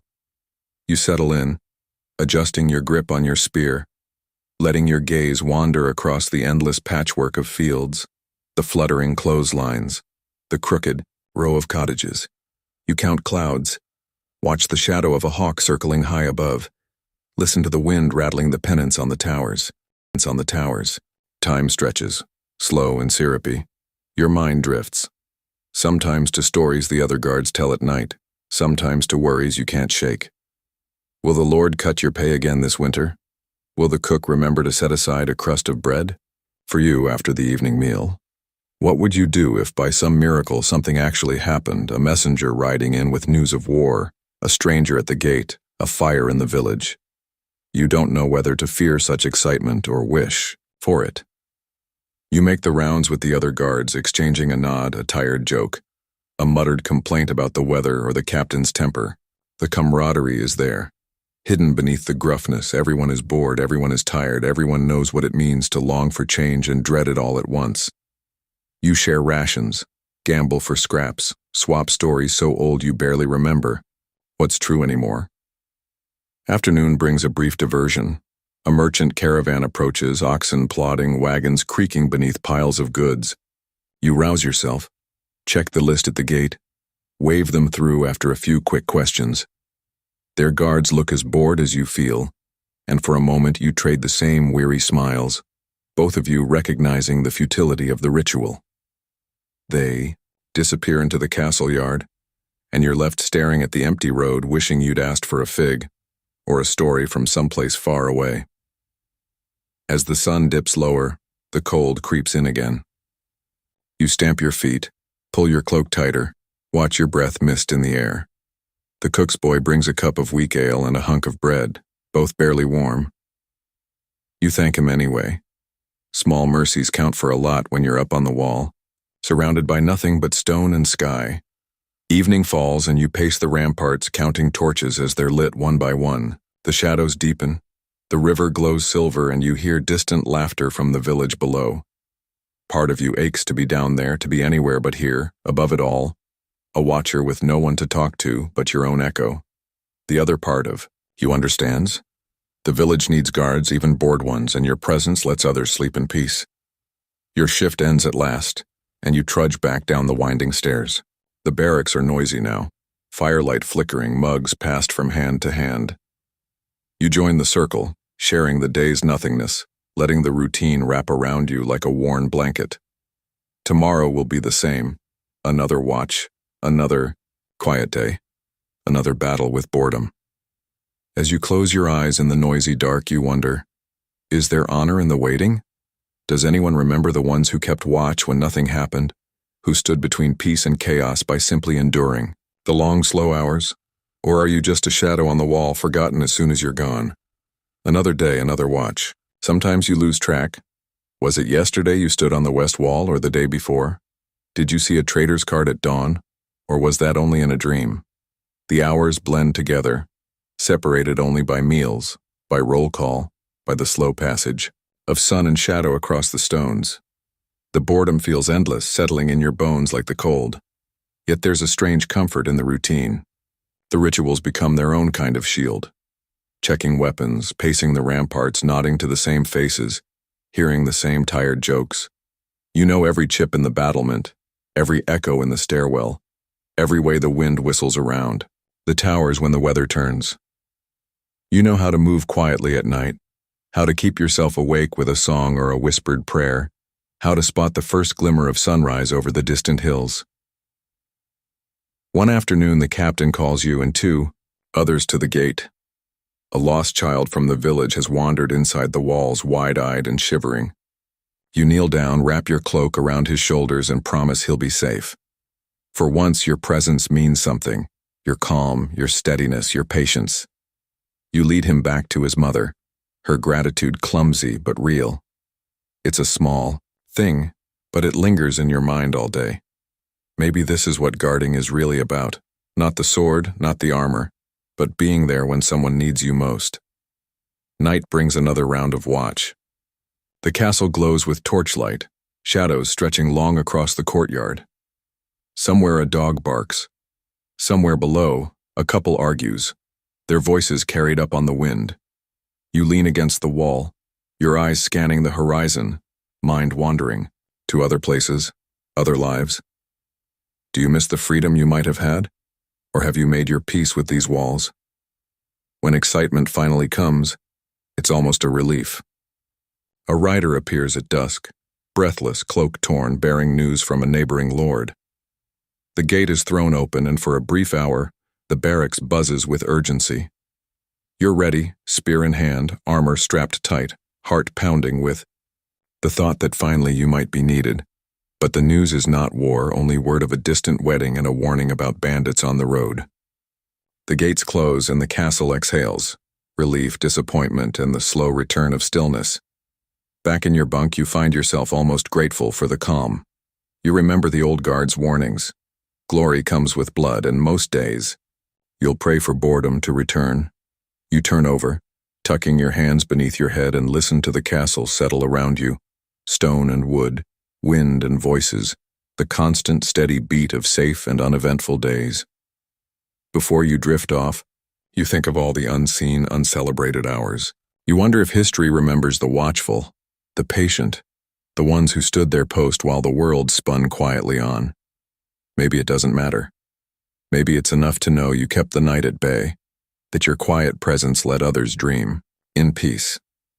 And as sleep finally comes, you realize the answer. Sometimes the greatest courage is not in battle, but in the long, faithful waiting, the silent vow to stand guard, no matter how dull the hours, no matter how small the task.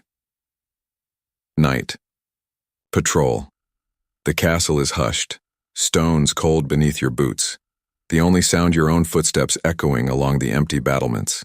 Above, the sky is black velvet pricked with a handful of stars. Down below, a few candles glow in distant windows, but most of the village sleeps. It's your job to keep watch, to hold back the dark and the danger. Though, truth be told, danger feels like nothing but a rumor here. Mostly, it's you and the quiet, hour after hour. Sometimes your mind plays tricks on you. You hear a fox in the brush and imagine bandits. A door slams in the wind and you nearly reach for your sword. Once an owl swoops close and your heart leaps just for a moment before you laugh it off and whisper curses into the night. The silence can be heavy, thick as soup. You find yourself humming old songs just to prove you're real, just to push back the loneliness. You think about your family far away in another village, or about the life you might have led. Farmer, tanner, maybe even a tradesman with his own little shop. You picture what you'd do if you weren't here, if the captain came one morning and said, "Go on, lad, you're free." But then what? You've spent so long on these walls, you're not sure you'd know how to walk anywhere else. There are moments, rare but unforgettable, when your boredom is shattered by panic. Once a traveler staggered to the gate at midnight, cloak torn, face streaked with blood. You called the alarm, heart thundering in your chest, only to find he'd slipped on the riverbank and cracked his head on a stone. The healer patched him up, and by morning the excitement faded back into routine. You realize as you pace that you've learned to be invisible, still and silent, always present, but rarely seen. You know every stone in the wall, every creak in the stair, every draft that snakes through the tower. You could walk these ramparts blindfolded, and sometimes, half asleep, you nearly do. Dawn creeps in slowly, a gray promise over the eastern hills. The cook's boy appears again with a cup of broth, steam curling into the cold air. You drink gratefully, nod to the next guard taking over, and descend the winding stairs. Your arms and legs ache, your eyelids are heavy, But there's a strange satisfaction as you settle onto your bunk. Another night survived, another shift complete. As you drift toward sleep, the last thing you hear is the castle bell ringing in the day. You wonder if years from now anyone will remember these quiet nights, not for battles fought or glory won, but for the simple, stubborn act of keeping watch when nothing at all happened. And maybe you think that's enough. Maybe the truest test isn't facing the enemy, it's enduring the endless quiet, the sameness, the waiting. Maybe the story of a castle guard is this, standing strong unseen through one silent night after another. If you were born a woman in medieval times, your days began and ended with labor, never quite finished, never truly clean. The world you know is built on chores, on quiet endurance, on the slow turning of the seasons and the endless work they demand. Of all these burdens, few are as relentless, as thankless, or as exhausting as laundry. You wake before dawn, your back already sore from the day before. Your breath hangs in the cold air as you tug on your linen shift, run rough fingers through your tangled hair, and try to coax the children out of bed. There is no fire yet, just the memory of yesterday's embers. Your husband is already gone to the fields or maybe to the mill or the Lord's work. You gather the basket, heavy, woven, packed with soiled tunics, tattered aprons, and the rags that serve as diapers for the youngest. The river is waiting. The same river that serves as drinking water, fish pond, and washing basin for the whole village. You sling the basket onto your hip and walk with the other women, quiet at first, steps muffled by dew and fog. The world is gray and hushed. You greet your friends, exchange news, trade complaints, whose baby is teething, whose husband drank away the last of the week's bread, who found a patch of nettles growing wild behind the bakehouse. At the water's edge, you kneel in the mud. You plunge your hands into the icy current, teeth clenching at the shock. Your fingers stiffen, but you keep working. Laundry is a ritual, scrubbing, wringing, beating each garment on the flat stones with a steady, practiced rhythm. You use lye soap sharp and raw that stings your skin and leaves your knuckles red and cracked. When the soap runs out, you make do with ashes, sand, or nothing at all. The stains never quite come out. The smell of sweat, of earth, of wood smoke, and old meals clings no matter how hard you scrub. Still, you try. You rub each cloth between your palms, wring it hard, lay it on the grass to dry in the weak sun. Your arms ache, your shoulders burn, and still the basket never seems to empty. As you work, the conversation grows. Laughter bubbles up, sharp and tired, as you share stories, worries, small joys. You talk about the coming market day, about the priest's latest sermon, about which neighbor's cow wandered into the garden and trampled the leeks.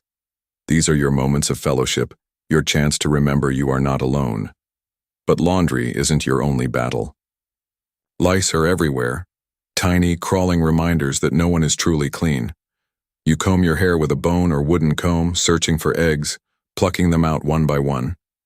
You boil your children's tunics, hang their bedding in the sun, rub vinegar through your own hair in a desperate bid to keep the worst at bay, but it's never enough. The lice return, as certain as hunger and rain. Sometimes the shame is heavy. You see the lady of the manor pass by, her hair braided and shining, her clothes spotless and scented with lavender. You wonder what it's like to be untouched by the dirt and the crawl, to sleep through the night without scratching. But you know her comfort is built on your labor, on the hours you spend in the river, on the calluses forming on your hands. By midday, your work is done or as done as it can ever be. You gather the wet clothes, heavy now with water, and haul them back through the village. You hang them on lines, drape them over bushes, hope for a breeze to dry them before the next storm rolls in. You glance at your reddened hands, at the raw spots on your arms, and sigh. There will be more laundry tomorrow. There will always be more. In the quiet of the afternoon, as you mend a torn shift or untangle your daughter's hair, you think about what it means to live this life, to battle stains and lice and endless dirt, to find moments of laughter in the middle of the mud. You wonder, is there any victory in this work, any reward beyond survival? Or is endurance itself the only prize? As dusk falls, and you finally rest. Beside the fire, children gathered close. You hold on to the smallest comfort, the knowledge that for one more day, you have kept your family warm, clothed, and as clean as anyone in this world can ever hope to be. The days pass, and the chores multiply. It seems that for every tunic you scrub clean, 2 more turn up stained with mud, sweat, or the sticky remnants of a child's meal. Your hands never really heal. The cracks from lye and river water grow deeper, your nails rimmed in red, your palms rough as old wood. But you endure, because there's no one else to do it and no other choice. Morning brings a familiar routine, lifting baskets, sorting garments by the worst stains, soaking the oldest in a battered wooden tub. You boil water in an iron pot, feeding it with precious bits of firewood, watching as the steam curls through the chill air. You stir the clothes with a stick, the heat stinging your eyes, the sharp smell of soap and lye filling your cottage. Sometimes you add wild herbs, lavender if you can steal a handful from the manor's edge, rosemary or mint if you're lucky, to chase away the sourness. The little ones help where they can, though mostly they get underfoot. Your eldest daughter tries to imitate your hands, scrubbing at her own shift, serious and silent. You watch her, pride and worry twisting together. Will this be her life too? Battling stains and lice, learning to endure, laughing in the face of weariness? You want more for her, even as you pass down every trick you know for making clothes last through one more season. Some days the sun shines bright and hot, and you carry the wash to the river with the other women. You spread the clothes on rocks, and grass letting the sunlight work alongside your hands. The river chatters with voices, children splashing, women sharing news, a chorus of gossip and laughter drifting on the breeze. These are moments of relief, even joy, as you rest for a moment, faces warmed by sun, arms heavy with shared labor. But there are harder days too, days when the sky is gray and the rain never lets up, when you have to hang clothes inside the cottage, hoping the heat from the fire will dry them before mildew sets in. The air becomes thick and sour, the floors slick with water. You curse under your breath, knowing tomorrow you'll have to do it all again. Lice are relentless. No matter how many times you boil the combs or douse your children's hair with vinegar, the itching always returns. You pick through your own hair each night by firelight, sometimes finding nothing, sometimes finding too much. Your daughter cries when you tug too hard and you hush her, remembering your own mother doing the same. You listen for the rumors that drift through the village, old wives' remedies, a promise of an herb that drives away all pests, a story of a traveler who carried no lice at all. You try them all, knowing none truly work. You laugh about it with the other women sometimes when you have the strength. What else can you do? The laundry is more than just a chore. It's a measure of love, of survival, of dignity in a world that offers little of either. You mend tears, patch holes, repurpose old garments into new ones for the babies. Every stitch is a wish for better days, warmer, easier, cleaner days that might come in another season or another life. Evenings bring a kind of tired peace. You gather the dry clothes, fold them with aching hands, tuck them into baskets for the next morning. Your husband returns. Children crowd around and the cottage glows in the firelight. For a moment you're proud of the day, of your strength, of the small victories that pile up beside the endless work. But as you run a comb through your daughter's hair, searching once more for the tiny eggs clinging to each strand, you wonder if this is all there is, this cycle of work and hope, of laughter and fatigue. You want more for her and for yourself, but for now, you settle for what you have. A clean shift, a warm hearth, the soft sound of your children breathing as the night settles in. You close your eyes and for a heartbeat, you let yourself believe that tomorrow might be easier. Even if it isn't, you know you'll rise again, basket in hand, ready to face the river and the world. There are days, especially when winter settles over the village, when the burden of laundry and lice feels almost unbearable. The river runs dark and cold, crusted with ice at its edges. You break the brittle surface with a stick, breath hanging in white clouds, numb fingers dipping garments in water so cold it burns. Your daughters whimper, your teeth clench. But you keep working because you have to. The cottage is crowded and smoky, lines strung from rafter to rafter, wet clothes hanging in every available space. The children complain of the chill, of the smell of damp wool and old soap, of the itch that never truly fades. You listen, stroking their hair, promising that spring will come soon, though you wonder if you believe it yourself. Every week you search for signs of hope, a morning without lice, a shirt that dries crisp and clean by the fire, the moment when your daughter laughs, spinning in a half-dry dress, her arms thrown wide, forgetting for a second the weight of the season. You learn to cherish these moments, quick flashes of light between the endless gray. The shame of dirt and vermin is sharpest when the manor's lady visits. She glides through the village, her dress spotless, hair braided tight, the faintest scent of lavender clinging to her. You catch yourself hiding your hands, tucking your hair beneath a scarf. It stings, the difference between her world and yours. And yet you remind yourself. Her linen is clean because you scoured it. Her hair is neat because your hands learned the old braiding songs. You are unseen but necessary. The village runs on the work no one wants to speak of. When spring finally comes, you carry the laundry to the river, barefoot in new grass, letting the sun warm your back. The river runs swift and clean, washing away the memory of long, hard months. Children splash, mothers sing, and for a while the world is green and alive. You strip the beds, air out the blankets, and for one golden afternoon everything feels possible. The lice are fewer, the stains come out easier, and laughter drifts farther in the warm air. But even on the best days, the cycle endures. The baskets never stay empty. The combs are never idle for long. Your hands stay rough, your shoulders strong. You measure your life not in finished work, but in the endurance that lets you begin again, each and every morning, and every morning. At night you rest by the hearth, eyes closed, children pressed close on either side. Your mind drifts between dreams and duty.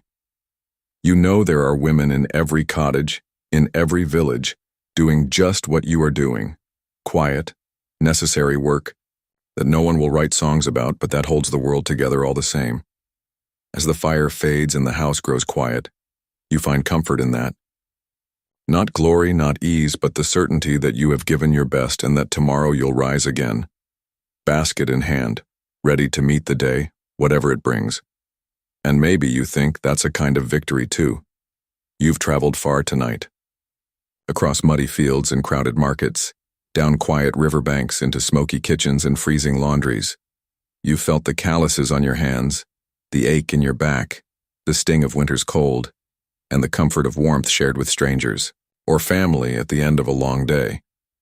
You've seen what it means to survive, not in the stories of knights and kings, but in the stubborn, silent victories of people who were never named in the old chronicles. Maybe now you understand why being born in medieval times was no fairy tale. Life was hard, yes, demanding, repetitive, full of little aches and quiet fears. But even in all that struggle, there was meaning. There was the quiet pride of a job done well, the laughter that slipped between chores, the hope that tomorrow, maybe, would be a little easier, a little brighter. These stories, your stories, are the history that lives in every field and village and silent stone. They aren't glorious or grand. They're simple, honest, sometimes dull. And yet these are the stories that kept the world turning, that built the foundations of everything we have now. As you drift toward sleep, remember, your struggles, your small kindnesses, your unnoticed work matter too. The world has always belonged to those who endure. The nameless, the tireless, the ordinary. These are the real heroes of history, and maybe in some quiet way you are one of them. So let the past settle gently around you. Feel the weight of old stories growing lighter with every breath. And rest well, because even the hardest days must end, and even the most forgotten lives are never truly lost. Good night.